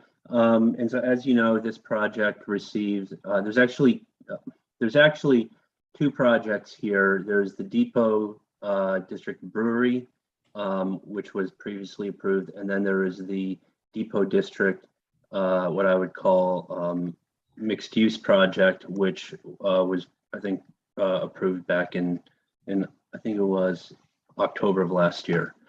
So there's essentially three things in front of you tonight. I'll run through them really quickly in the order of which we'd like to have them resolved. Number 1, there is a phasing plan that is in regard to the development as to how it will happen or the construction will happen through this site. Phase 1 being the brewery building, phase 2 being the mixed-use building sitting behind the brewery building, and then phase 3 being the mixed-use building sitting to the south, or actually to the west of North 7th Street. We've reviewed that with the code enforcement officer. The goal of doing the phasing plan is so that we can wrap up construction on the brewery building and have COs issued, get the tenant into space, and start moving forward with the operation and use of that space. The second thing before you is our amended site plan, which we've got Rod Morrison here and Rod Morrison again is our engineer, Jason Anderson, our architect. They can walk you through some of the changes to the site plan. The changes to the site plan are a result of further meetings that we've had with the Historic Preservation Commission, as well as some further tweaks to the project based on those conversations. After meeting with the code enforcement officer, he determined that we needed to come back, make those minor changes, all of which we think do not necessarily require for us to reopen seeker. We are within the thresholds of what was approved by the planning board under the prior seeker review. And so we don't see any reason necessarily to open that up. The third issue in front of you is there's a subdivision plan. And essentially what we're seeking to do is currently right now, the properties on that are on the what I'll call the brewery lot, those two buildings are on the same lot. We would like to subdivide that lot. The purpose in subdividing that lot has to do again with phasing, and additionally has to do with allowing the sale of the property or financing of the projects with separate lenders. So we might have different financing on the mixed use project. That's not the same financing on the brewery building, and so we want to be able to preserve the ability to have different lenders involved in that for the mortgage. And so that's a simple 2-lot subdivision. That subdivision line is essentially anticipated to be, and the engineer and architect can talk you through this more, but essentially intended to bisect the access drive. There'll be reciprocal easements between the two lots for ingress, egress, et cetera. And then the second part of the subdivision plan is we would like to merge the lots that consist of the other mixed-use building to the west of North 7th Street.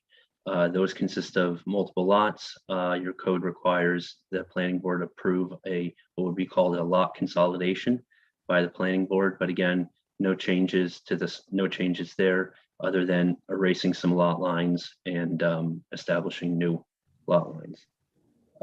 Again, we met with your code enforcement officer. He essentially signed off in principle with everything, thought everything looked good, thought it was ready to bring to you for your approval tonight.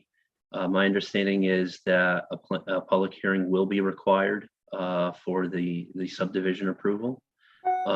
As far as the phasing plan and the amended site plan, we believe that those are two things that you had the ability to approve tonight, if that was your choice. But with that, let me turn it over first to Rod Morrison to kind of talk you through the site changes, and then he'll hand it over to Jason Anderson to talk to you about the architecture.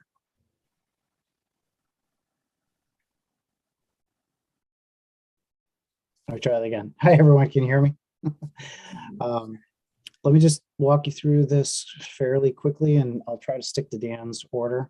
If you can see the screen, what you're seeing is the approved site plan.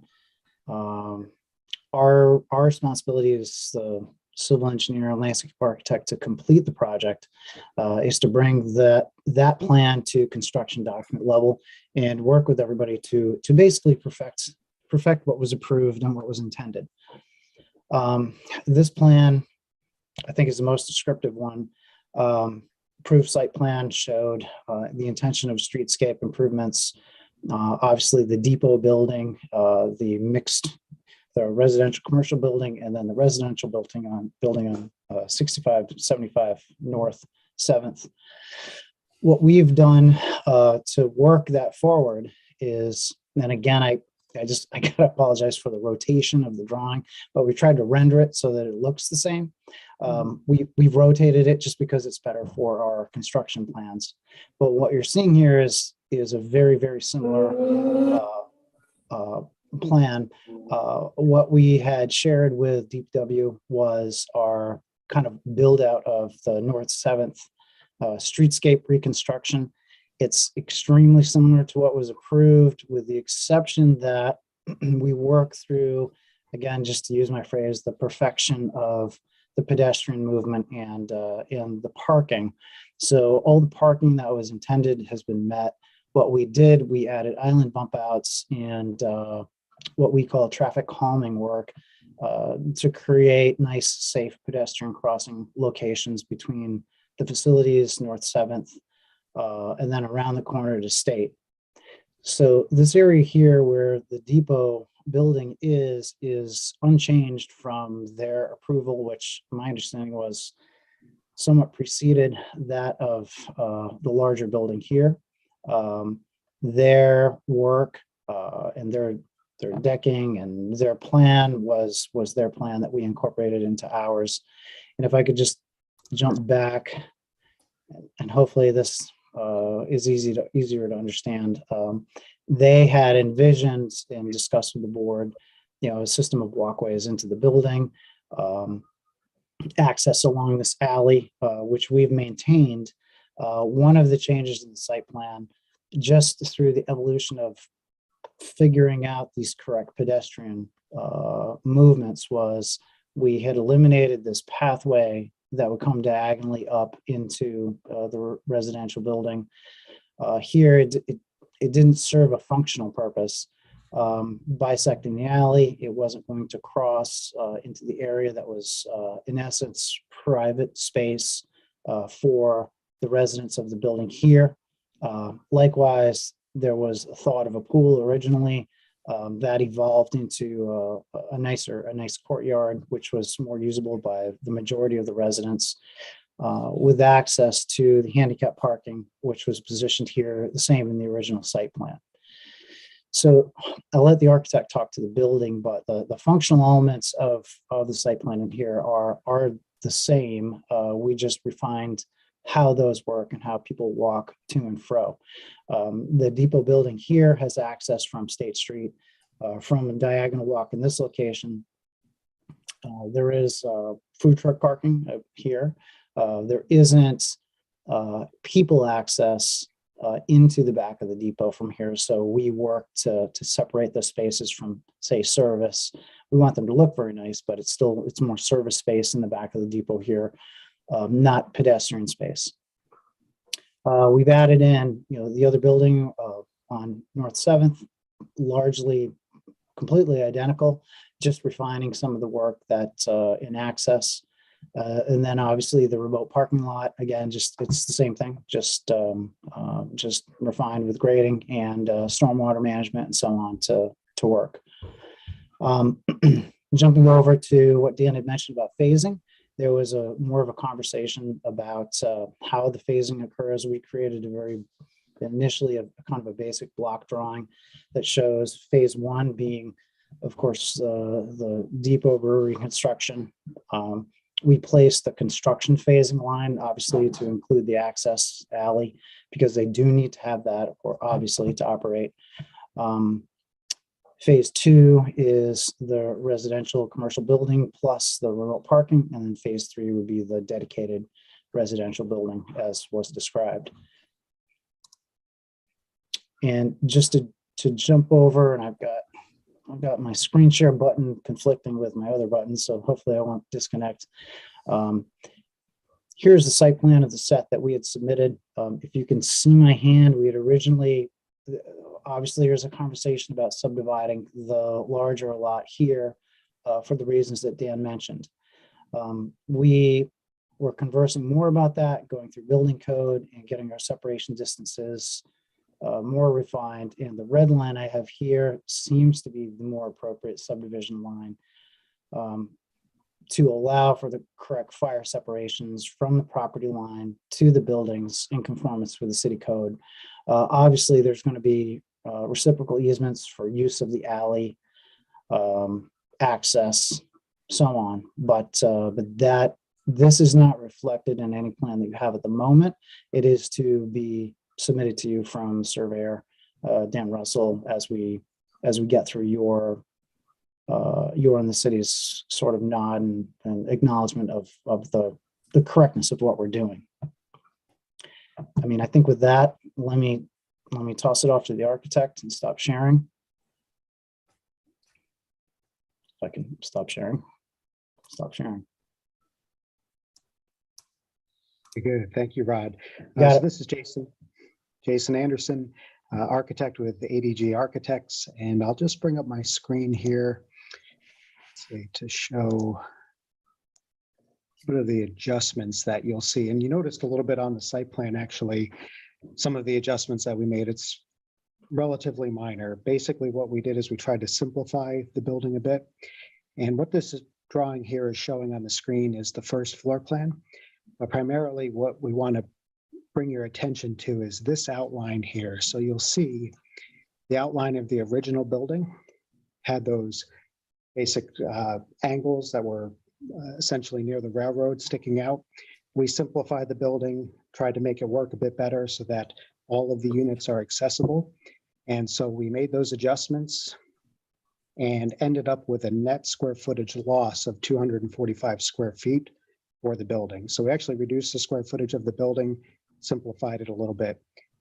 The second item that we did is we, of course, been working with HPC, and they recommended we indent the, sort of have some variation and some indentations on the first floor. And so we took those into account as well. So that's what's reflected here and here as well. So basically we simplified it. We've been going through with HPC. In fact, we had a hearing on Friday.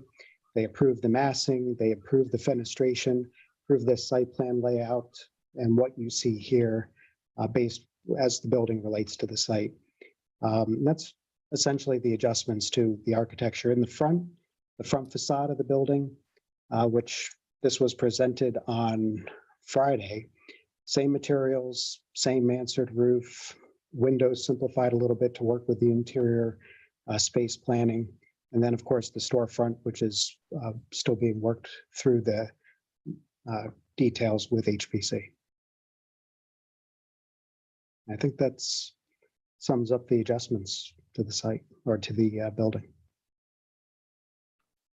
Thanks, Jason. Any questions?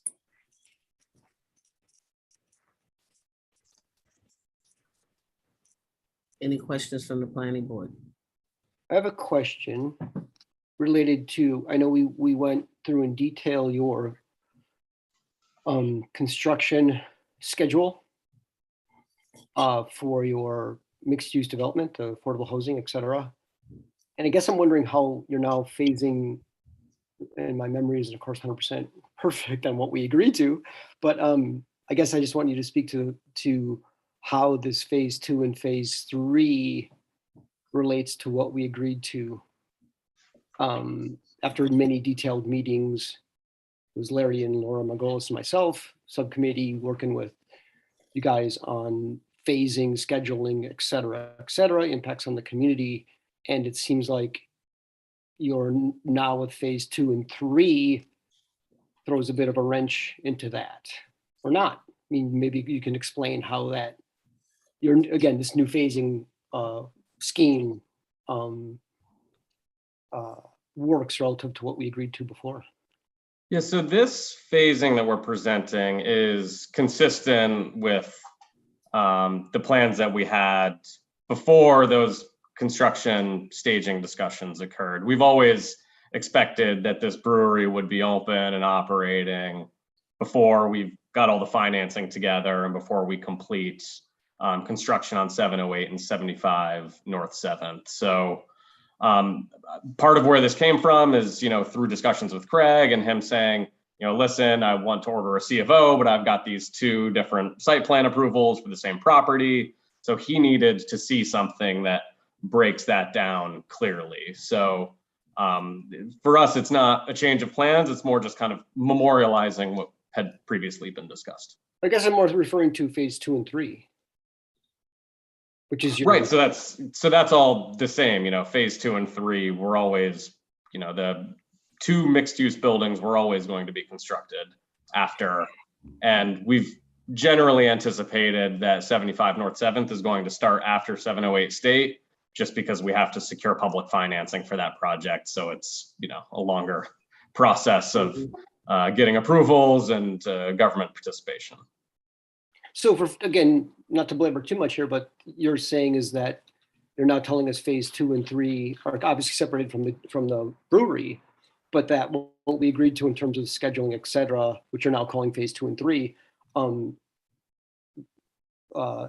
everything is consistent with what we agreed to in the past. Yes. Yeah, I mean, I think to jump in here, it is, and I think, you know, going with the phasing to the extent that 708 starts a little before 75 North 7th, that, you know, that then presumably the CO would come sooner than that. And so we want to be able to set this up where we don't have one project hanging out there waiting for a CO for the other project to be completed. So even though they're on the same site plan, they're different lots, they're different projects. Well, they're not different lots yet. They're not different lots. No, yet. they're on, no, 708 State and 75 North 7th are on different lots. 7th State Street separates the two of them. I'm sorry, 7th Street, North 7th Street separates the two of them. And so those properties are on different lots. The brewery building is on the same lot as 708 State. And so that's going to be phase that 2. brewery building is going to be phase 1. Right. 708 State, which is right behind the brewery building, that's going to be phase 2. And then 75 North 7th is going to be phase 3. And so critically, you know, in phase 2, you see the parking lot being constructed at the same time. And so again, the goal being here is that we're not in the situation where we are at now with the brewery building having its CO necessarily hung up because other projects have not been fully completed. And so nothing changes in terms of what we agreed to, but what we're trying to do is create different phases that would then allow Craig to issue a CO once that phase is completed in accordance with the site plan. I have a dumb question. Why didn't you guys think of this earlier? We weren't sure that it would be a requirement to present this plan. When we talked about our construction staging plan, you know, we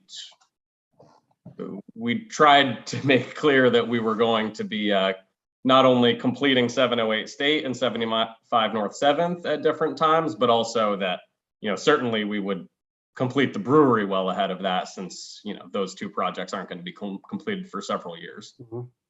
So, and just so I'm clear, what Craig is saying is that you need a separate parcel for the brewery for that C of O to happen and that construction process to happen separate from the bigger project. our understanding is that the phasing plan needs to be approved. Right. Construction is pretty much completed. The brewery is ready to open its doors as soon as we have an approved phasing plan on Craig's desk. That's our understanding. Right, but I mean, this is, I guess, a Victoria question. I mean, Craig is here.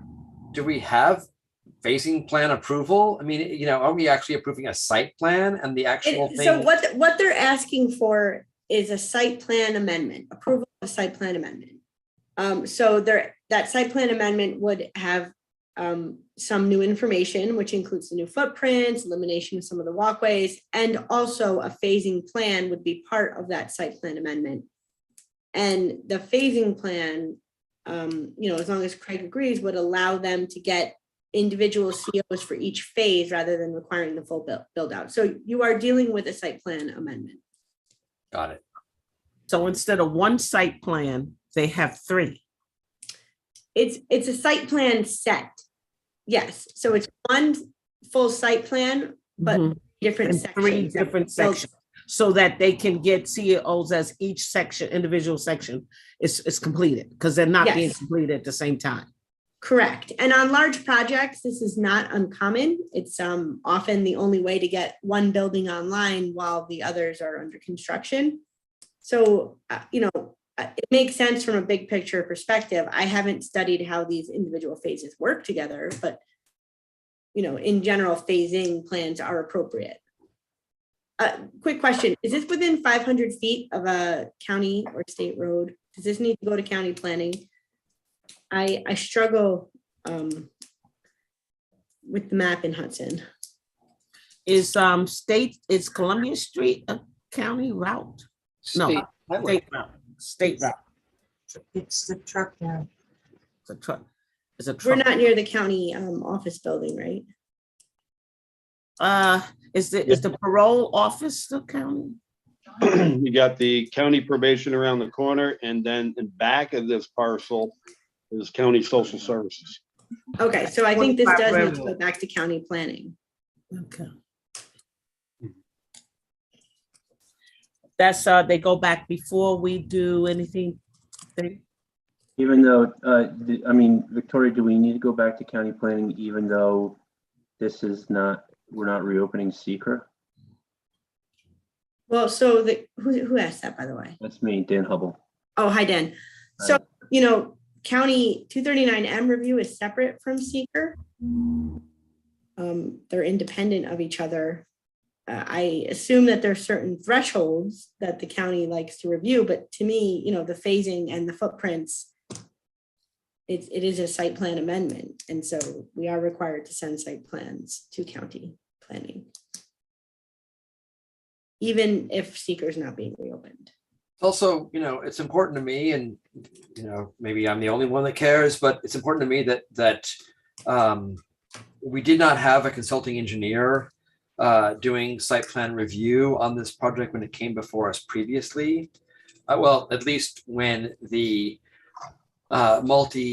mixed use multifamily component of the project was before us. And I think that was a mistake on our part. I don't know how we actually went forward without having a consulting engineer, but I would not want to proceed with any review or discussion of this project without making sure that we have an independent engineer who can carefully evaluate the applicant's plans for consistency, coherence, and conformance,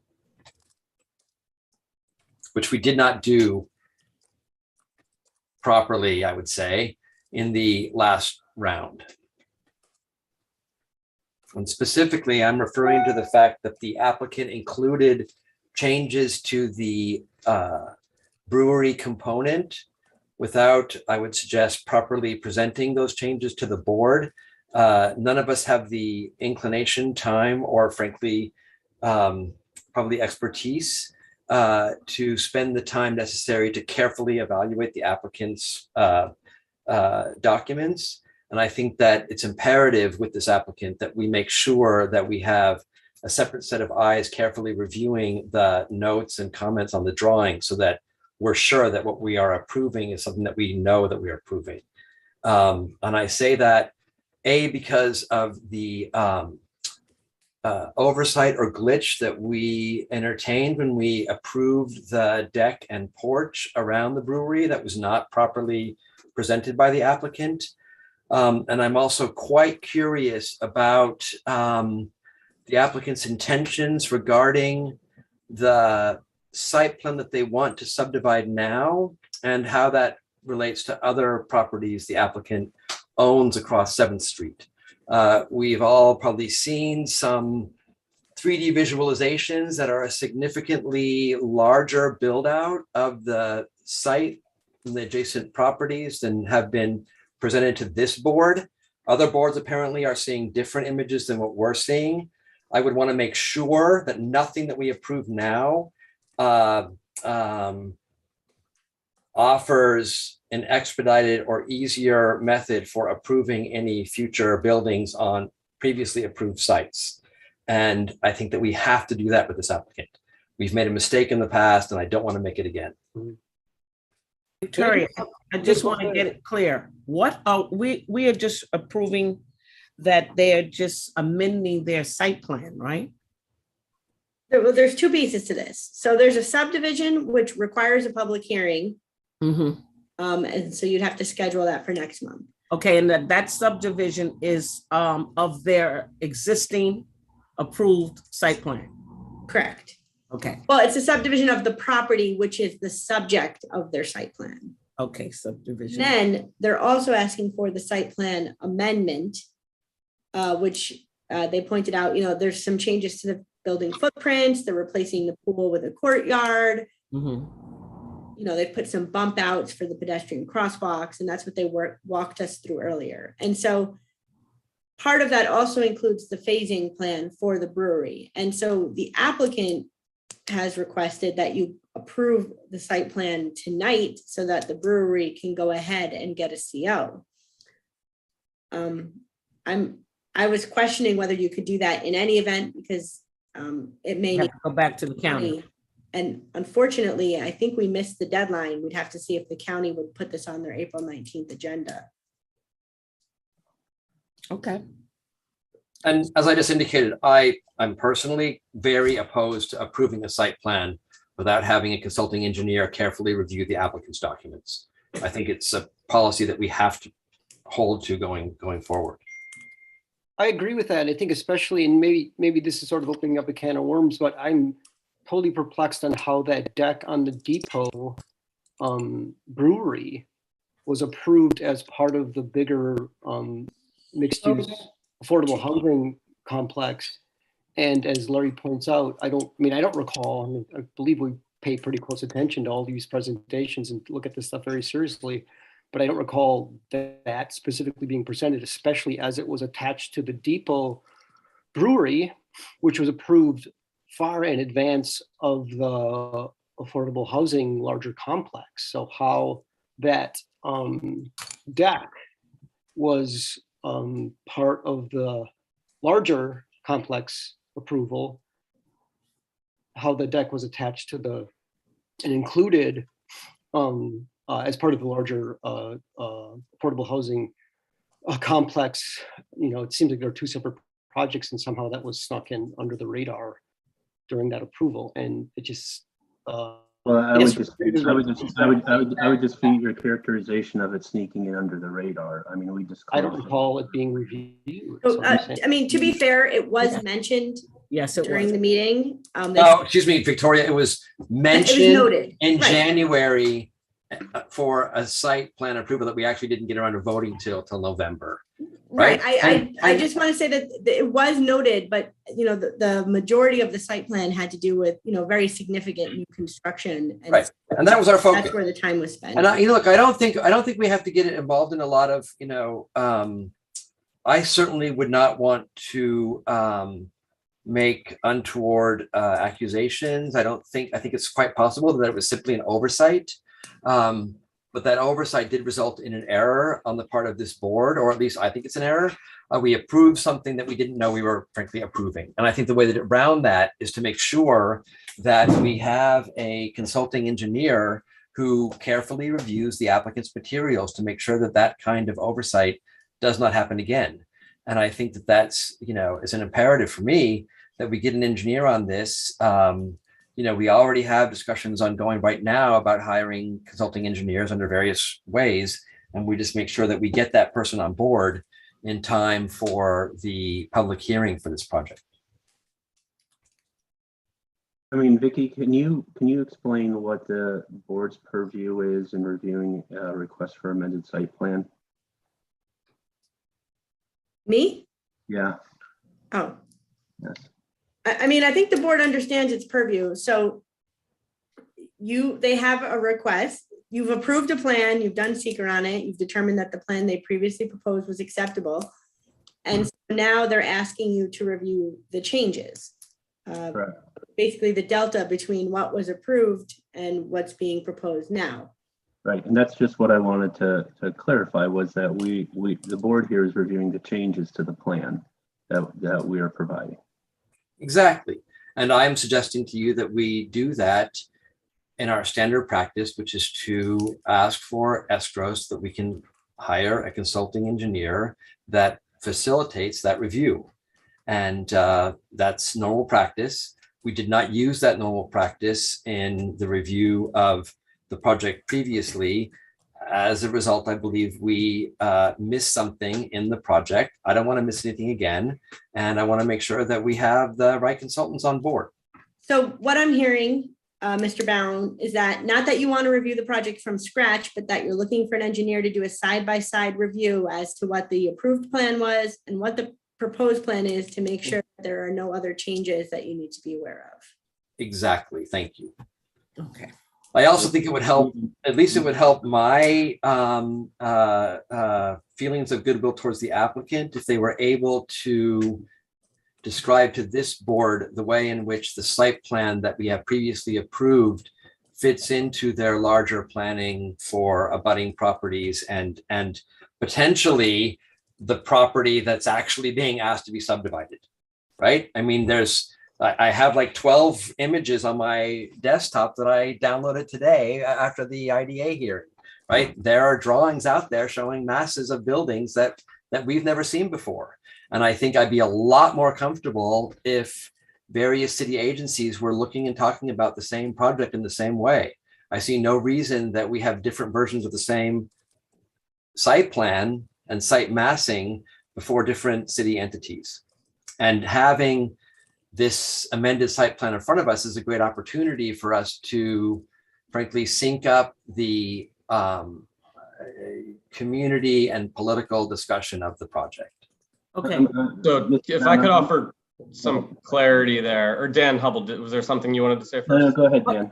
So with our initial submission to the planning board, we had indicated at the 708th Street lot, a possible kind of flat iron shaped building, all is just conceptual possible ways that we could develop this neighborhood in the future with no plans or commitments for any buildings. Another potential possible idea that was shown was reconstructing the orphanage building on the other side of the street. So I think what you're referring to, Larry, is 3D renderings that we presented to the Historic Preservation Commission that show those two concepts in a 3D rendering, which really reflected what we initially submitted to the planning board.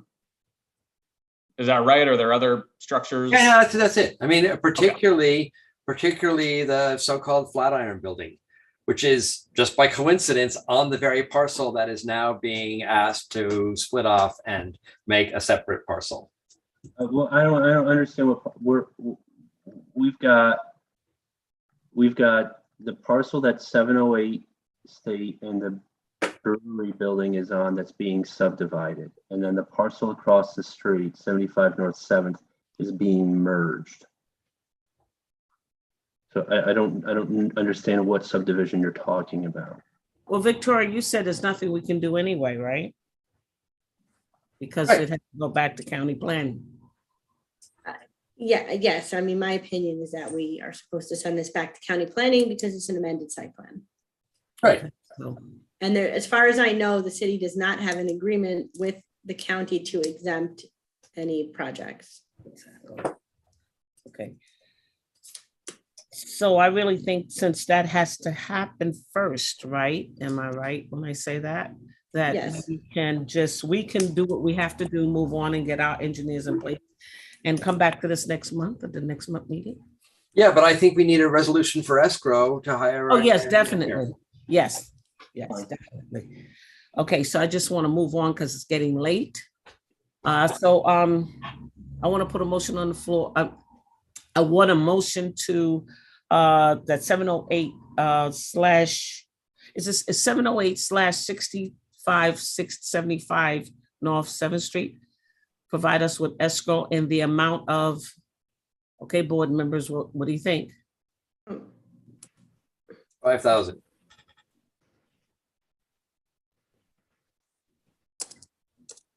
Seems fair. I agree. It's $5,000 then. Can I get a motion? So moved. I second. All in favor? Aye. Any opposed?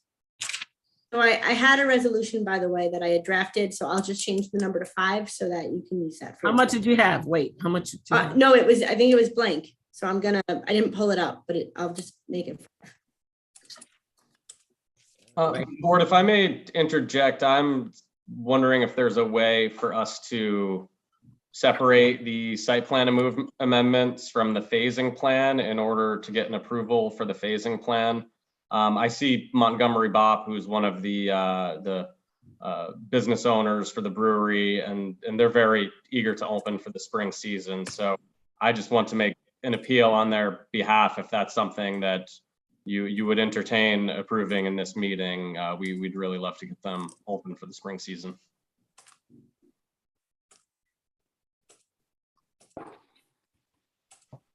It appears that is everybody on this board in agreement with what Larry is saying? Yes. Yes. Yeah, for me personally, being a new board member and then understanding that because something didn't happen last time due to us not having a consultant, I just do think it's best to err on the side of caution and do that. And even if there was a consultant last time, I think that it's still reasonable to have a consultant review the changes moving forward. So I think, there seems to be some disagreement whether, well, yeah, I think it's important to have moving forward for this amendment. So then the board just wants to do our due diligence on this, and that will include not approving that subdivision tonight. Okay, even though the bulk of the changes really pertain to phase 2 and phase 3. Mm-hmm. Even though the bulk of the changes is okay. And I understand the dilemma, but I go by the majority of the board. Okay. Okay, so you know that you have to send a check for 708/6575 North 7th Street in the amount of 5,000, we said? No, we need a motion to refer to county planning. Okay, wait a minute, did we finish the resolution for escrow? I thought you had all ayes and no nays, but Linda, is that, okay. Yeah, we're ready to move on? Okay. Now a motion to refer them back to county planning. So moved. Second.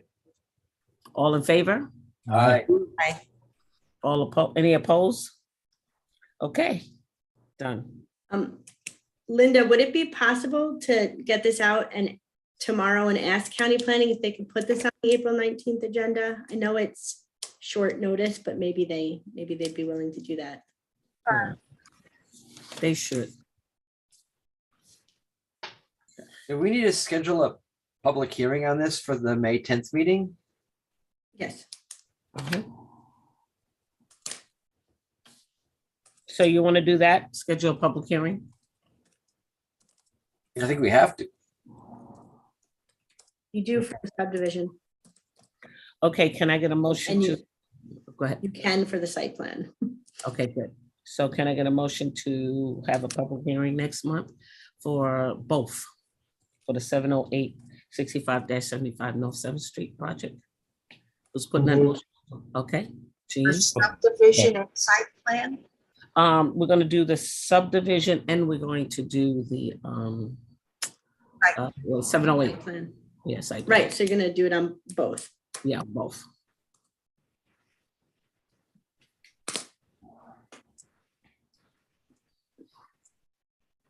Okay, all in favor? Aye. Aye. Any opposed? Okay, Teresa, yes. I didn't get the motion and the second. Who did that? Linda Jean moved it and I'll second it. Thank you. Teresa, you do have someone with a hand up. I do. If you were taking Oh, okay. Montgomery. comments or Is it not. Montgomery? Yeah, Again, it's not a public hearing, so it's not a public hearing, Montgomery, but we are going to allow your comments. Hello, you can speak. Yes, hi, thank you for the time. Obviously, this is incredibly disappointing for us as business owners, considering that our plan was approved more than a year and a half ago. So, we're really just hanging in the balance of all of your guys' decisions. And what I'm confused about are two things. One is how engineering has to do with anything with our phase, because our phase doesn't seem to have any engineering needs. And the second thing is what the process is between the county and then going back to the HPC for public comment. At what point are we actually approved? Because it seems like we've been before this board now for the third time trying to get approval so that we can open our business. So HPC has approved only the massing for the larger Depot District project. I don't know about your building. It might have been approved before I was involved. So you'll have to talk to your attorney about that. But this board has scheduled a hearing. The way that the county planning board works is that they meet once a month and you have to submit a certain number of days in advance of their meeting to get on the agenda. I was suggesting that Ms. Fenoff contact the county to see if they would make an exception to put this on. Perhaps someone from your project team could do that as well, given the circumstances you've described. But, you know, unfortunately, whenever there's a project change, this is the process that needs to be followed. Okay, and you know, that addresses the concern with the county and you know, your guys' process, but you know, of course, the engineering concerns, you know, there really aren't any engineering concerns with our phase of the project. Well, can I just hop in here? I think I hear you, and I'm really sorry that your business is being caught in a procedural issue here. The reality is that the engineering expertise that we require is a careful review of the applicant's site plan. And that careful review needs to happen for us to make sure that there's nothing in the site plan that is contrary to what we understand the project to be, or is internally contradictory, or allows for something that we didn't anticipate or foresee. And so it's kind of like a legal review, although it's the sort of review that has to happen with the expertise of an engineer rather than with a lawyer. And the same way that you might have to send a contract back to a lawyer for review, once you've made some changes to that contract, the applicant has made changes to the site plan, and we need a professional, a design professional, and it could have been an architect. Just, you know, an engineer is a little more perhaps experience is perhaps a little broader in this regard. And what we really need is that professional review of the project to make sure there's nothing in the documents that are missing or misleading or awry or whatnot. And you know, that's particularly important here because our last review didn't have that. And we discovered after the fact that there were changes to the project that the board didn't fully grasp, understand, or catch in a way. And the applicant did not fully describe and discuss those components of the project. And we approved something that we were not fully aware of the extent of that approval. We don't want to make that mistake again. And so in the same way that you'd have a lawyer relook at a contract once you made changes, we needed a design professional to relook at the architectural drawings, the site plan, the engineering drawings, to make sure there's not something off on those drawings. And it's really, you know, it's a procedural step that's really imperative to make sure that everyone understands just exactly what's in the project. And we will have all of that in place next month. Okay. And again, just I understand. Yeah, I understand. For the record here, we showed the issue that Mr. Bowen is bringing up. It was shown on site plans and it was discussed in meetings. I'm sorry that it was missed by the planning board, but it was disclosed by this applicant. There was no intent to try to fly it in under the radar or cover it over. If Craig is still on the meeting, you know, I met with Craig several times and we talked about how the depot itself was actually originally approved separately. So it doesn't seem like there have been any changes to our phase. It's just a matter of saying that that phase is okay to go forward. You know, I mean, we haven't made any significant changes. I understand that, you know, there's, you know, people are upset about the deck, but it, you know, as to my understanding, there are meeting minutes that showed that that was actually brought up previously. So, you know, it just seems like we're being delayed for really no reason when we're not trying to change anything significant. Right. Yeah, just to add some clarity, you know, this project was submitted in, I want to say December of 2019 to the then planning board for 708 State Street. That was the whole entire parcel. for a renovation to an existing historic railroad station into a brewery, and then the site plan. That site plan was ultimately approved after probably, I don't know, 2 or 3 meetings maybe. Site plan was approval, historic preservation approved it. After all them approvals were done, either the applicant or the owner at that time decided to take 70 Street and add it into the new site plan application, which is known as the Depot District. Once that happens, the existing site plan ultimately is no longer, because now you're under a new site plan. So, and I explained this many a times to the applicants. Unfortunately, once that happened, we can't move forward as far as building code until the whole entire site plan approval process has been met. And obviously that won't happen for some time because of the length of construction. So by doing the phasing, in my opinion, and we talked about this with Victoria and I had spoke about it, would ultimately give one section of the site plan to go ahead to operate, providing it's under the criteria of the city planning board, and they're set forth of what they would allow as far as that site plan to be amended to. And of course, because the other projects, I mean, we all know building construction isn't going to happen overnight. Them larger buildings are going to probably take a year or 2, maybe even 3. So in order for this whole entire site plan to come together and get a C of O for any of it, it has to be completed 100%. So that would be the reasonings for splitting them up into phases to allow one section to be completed, move forward, you would get a C of O for that section. And then obviously the rest of it as it goes.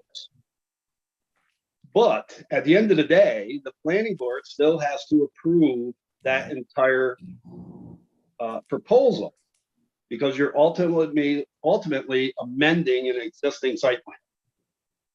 And as I explained before, you would have to separate, obviously, the brewery activity to the other activity during construction, number one, for safety standards. And then, of course, accessibility, not only for the site, but for many things, fire codes, all these different things that'll come into play. Could that happen? Well, that's totally up to the design people and to the applicant. So that's what I had explained. And this isn't the first time. I've said this before, back when it was first consolidated with the Depot District. I brought that to the attention of the design people then. And I said this would be an issue. Here we are, a year and a half, 2 years later, with no resolution, and none of this is to the era of the city. All right, as I explained, very clearly, we can't be responsible to what business agreements are made with property owners and tenants and business people. We can only do what's required based under law. So that's where we're at. I wish there was a way that we could resolve this and get this business going. Unfortunately, that's where I stand as far as a city code enforcement official. I can't give documents that are not allowable to give until the project's complete. So I think you have a very good case, but at the end of the day, the planning board still has to agree to amend an existing site plan, because even though you're phasing it, that's still amending the site plan. Look, and I really appreciate that, Craig. And I just want to, personally, I'm sympathetic to your situation. The reality is that yeah, sure, this should have been done by the owner of the property, your landlord, earlier. And it wasn't. And now we're in the situation. And I think it's brilliant to actually phase it. And I'm fully in favor of phasing it. I just think that we need to make sure that there's nothing in the phasing documents that are awry or amiss. And so we want to get an engineer on there We're going to have a special meeting. We're so willing to actually move this forward that this board is going to meet next week to get this person on board ASAP so that they can review it in time for the public hearing that we have to have anyway next month, right? Like, we're trying to work with you here, and I'm totally sympathetic, and I'm really sorry you're in this situation. But you know, the reality is that your landlord made a mistake in how they structured this, and I'm really hoping that we get through this as soon as possible. But this is the first time this board heard about a phasing plan. I think it's a great idea. We want an engineer to have a look at it to make sure we're doing the right thing. As soon as we know that, I imagine you're going to get a unanimous approval. But the fact that the parcels were combined in a funky way and weren't separated off properly, all that happened away from this board. And suddenly there's a pressure on this board to rush through an approval for something that we're just hearing about for the first time tonight. And, you know, I get why that really matters to you. And I'm really sorry you're in this situation, but we're not the bad guys here. Like, we really want you to get your approval. And you know, we got to deal with what got sent to us and what we're looking at here. And I can only say to you personally that I'm sure that we're going to do whatever we can to get you in there. But we can't take shortcuts, especially when we have to make sure that we're doing things the right way. And I appreciate that as well. But, you know, to the point, you know, there's, again, that just makes me think about that there's not really any major changes to our phase. So our phase is really essentially the same as it always has been. And, you know, the second part about that, you know, one thing that Dan Kent spoke about earlier was that we're ready to open our doors. In fact, our business needs are such that we actually need a lead time, because we can't just make a bunch of beer overnight. You know, we need about a month to a month and a half for us to be able to do that. Now, we can't start that process now in the hopes that in a month, everything's going to be okay and we can open when, you know, or when, if we don't, or there's some other issue with public comment, then now we have an entire stock of beer that we just have to throw down the drain. So it's really complicated for us to accept this decision. You know, and again, our phase is not changing at all from where it was before. We thank you for your comment, and we do hear you. Craig? You still have your hand up, Craig. Oh, I forgot to lower it. I'm sorry, but, Okay. But I just want to add to, you know, even though you're sort of right, Monty, about your site plan not changing an awful lot, it has changed. From the original approval to what was approved back in 2019, that site plan has changed. The parking lot, you wouldn't get a C of O from me anyhow until that parking lot was in compliance of whatever the planning board decided to do anyhow, under phasing. If that happened in a month, that's when you would see it in a month. You know, so I got to agree with, you know, what Clark's saying. They're being very cautious. I as I said to you before, Larry, this is nothing that was caused by the city of Hudson. This whole project over there has been changed and altered and changed and altered a few times. And if you're caught in the crosshairs, that can't be our problem. And I will not put the code department in that position. I explained that to you in the past. So that's where we're at. When the planning board gives you the green light, then I'll get that. And then that's when we move forward as far as CLOs. And just to be clear, it's not targeting you. No. You know, let's put this on a reverse role. Say it was the project across the street that was done first. They'd be having the same problem.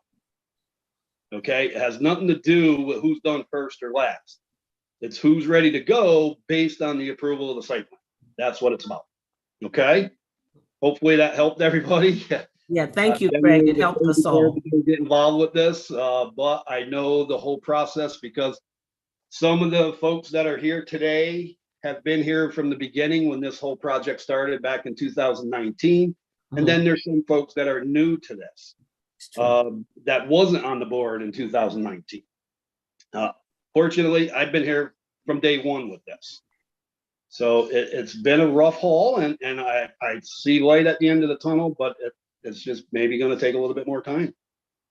And Craig, we do appreciate you being here, giving us a background, explaining it to everybody. The board is all together on this. I apologize to you, sir, but Just a couple of more weeks, okay? Come on, smile about it. Okay, now we go to other business. We want to thank everyone for coming. Now we're going to other business did everybody read the minutes for it? Did we approve February minutes, Linda, last meeting?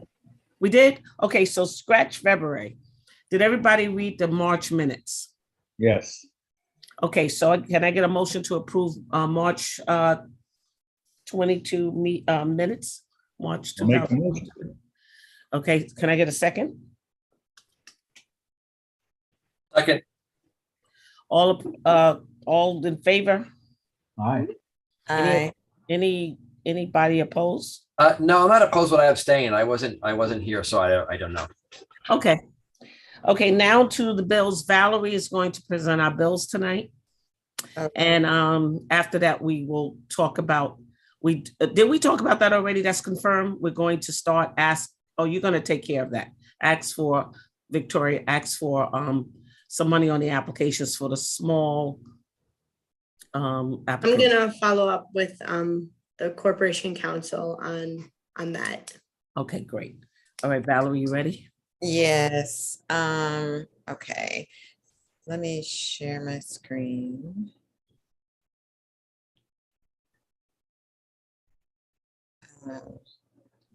Okay, I'm having a little problem sharing my screen. Is it okay if I just read them off? Yeah, I think I sent them to everybody. They know what they are. Okay, so basically. Wait a minute, Linda, we got some new bills in. I'll make sure you get them. Yeah, so, wait, hold on, did it share? No, okay. So we have 3 that need approval. Sorry, I'm opening these up. One for 247.50 to Victoria. I am so sorry. I cannot pronounce your last name. Let's see. I told you, Palladoro. No, Victoria, what is it? Just don't call me Vicky. Oh yeah, I heard someone call you Vicky, and I'm like, who is that? Victoria, how do you say your last name? I mean, technically it's Polidoro, but Okay. So Roddenhausen. Technically, it's Polidoro. So the first bill is for 247.50. Rodenhausen, is it Chalet, Polidoro, and Polidoro? It's Rodenhausen, Shaw, and Polidoro, and you can say RCP if you want. There we go, RCP. So that's for one. Teresa, do we need to go through these one by one for approval, or do I? Do we? I sent you all the bills, didn't I? Oh, I think we can vote on them collectively. Okay. Then there is a second one for RPC in the amount of, and like Teresa said, we all have it. This one is 472.50. That's the total bill. Yeah. Yep. And then I believe there was one more. No. Now there's 2. So Teresa, I don't know if we should approve these and then discuss the ones that may or may not be in escrow, because based on the conversation that you had with the gentleman earlier, he said that there was. We're gonna approve them all tonight and just send them to Tracy, the clerk. And as soon as that escrow is paid, she sends them off. Okay. So then another one for RCP for 702-704 Columbia Street, also in the amount of 247.50. And then the final one is for 7 Dock Street, 157.50. Can I get a motion to vote on the bills, approval for payment? Jean, second. Dustin, all in favor? Aye. Aye. Any opposed? Okay, we don't have any, we do not have any consultants to vote on tonight, right? Right. So can I get a motion to does anyone have anything to say? Do you want to try and pick a meeting date before everyone signs off for next week? Yeah, let's do that. It's a great idea. Yeah. Okay, everybody get their calendars out. Right. Okay, let's do it. Can we just say next And Tuesday? you're not limited to 6 o'clock. You could do it earlier or later, depending on how everyone's schedules work, because. All right. Can we work on Saturday? I mean. I just wanted to see the reactions. I'll be a wise guy. I'm retired. Every day is Saturday. Me too. Me too. Okay, well, I'm not. Me either, so. Okay, so we want to do this. I'm open. What about just like next Tuesday, 6 o'clock? Do we have to check the city calendar too to make sure there's nothing else going on? No, this is just a meeting with us, right? So if you were going to meet in the city meeting room, yes, you would have to do that. Because you can still be on Zoom. You don't have to do that. We could even do like 5:45 on Tuesday, and then we're going to be super quick and super done. And if there is another thing that people want to watch, they can do it because those things happen at 6. Well, then let's wait till 8 minutes before 6 and we'll be able to do it more. Do I have to be there? Next Tuesday at 6 is the Common Council. Oh, right. So how about Monday, the tax day? Nobody's working. You could do 5:45 on Tuesday. Okay, I'm not going to be available on Tuesday. Oh, sorry. So Monday. Can it be done without me? Larry can host it. If you have a quorum. Yeah. Is it okay, Larry? Yeah. Okay, because I'm going out of town that day and I know I'm not going to be back. I don't want to hold up anything because I'm not here. That's why I don't think it's going to be controversial, right? I think it's probably fine. Yeah. That's why. As long as you have 4 members. Yeah. Just to put it on everyone's radar, if you wanted to have it live streamed, I would be at City Hall with the rest of them, so you wouldn't be able to do that day. Okay, it's good to know. Okay, Monday. Okay, so give it. Monday works. Does Monday work for you, Shaheem? Yeah, Monday that's the fine. 18th? I'd just be at City Hall on Tuesday, so Monday works perfect. Okay, how about Monday the 18th? Is everybody okay with Monday? At 5:45? That's Hudson Housing Authority. What did you say? It's Hudson Housing. What time do you have the meeting? 6 o'clock. Okay, so you want to have it a little earlier that day? It's only going to be a 10-minute meeting, right? Yeah, let's do like 5:30 or 5:45. Yeah, 5:30. That works for me. 5:30. Everybody good with Monday the 18th, 5:30? Yes. Sure. Yes. Okay, don't say yes and don't show up. Yes, ma'am, I'll be there. Okay, so it's going to be Monday, April the 18th at 5:30. And Teresa, will you be sending us a Zoom link? Where is he? I'll send a Zoom link out. Yeah. Do you have everybody's email? I do not, but we won't switch Okay. over the link. The link you use tonight will be the same one we'll use there. No, but I'm going to send you everybody's email so when you send it, everybody gets it. All right, perfect. Because what I'm doing is I'm forwarding it, and I think it's taking something from it, Okay. like pieces of it. Okay. Yep. So just share the emails with me. Okay. Teresa, I won't be at the meeting on Monday, but I don't think you need me. You're just going to vote on who you're hiring. So Yes. Okay. Thank you. Okay, so we got that down. May I have a motion to adjourn the planning board meeting for April 12th at 8:47 p.m. You may. I second. And I want to thank you all, great board and, a working board. Thank you, Craig. Thanks, Craig. Yeah, thanks, Craig. Thank you, Craig. I mean, please don't be a stranger to this board. Bye. You're very welcome. I got meetings that seem like every day sometimes, but Carry us around with you. And Teresa, thank you. You're doing a phenomenal job as our chair. I'll leave the check where I normally do, okay? Okay, good night, everybody. All right, good night. You be good. Bye-bye.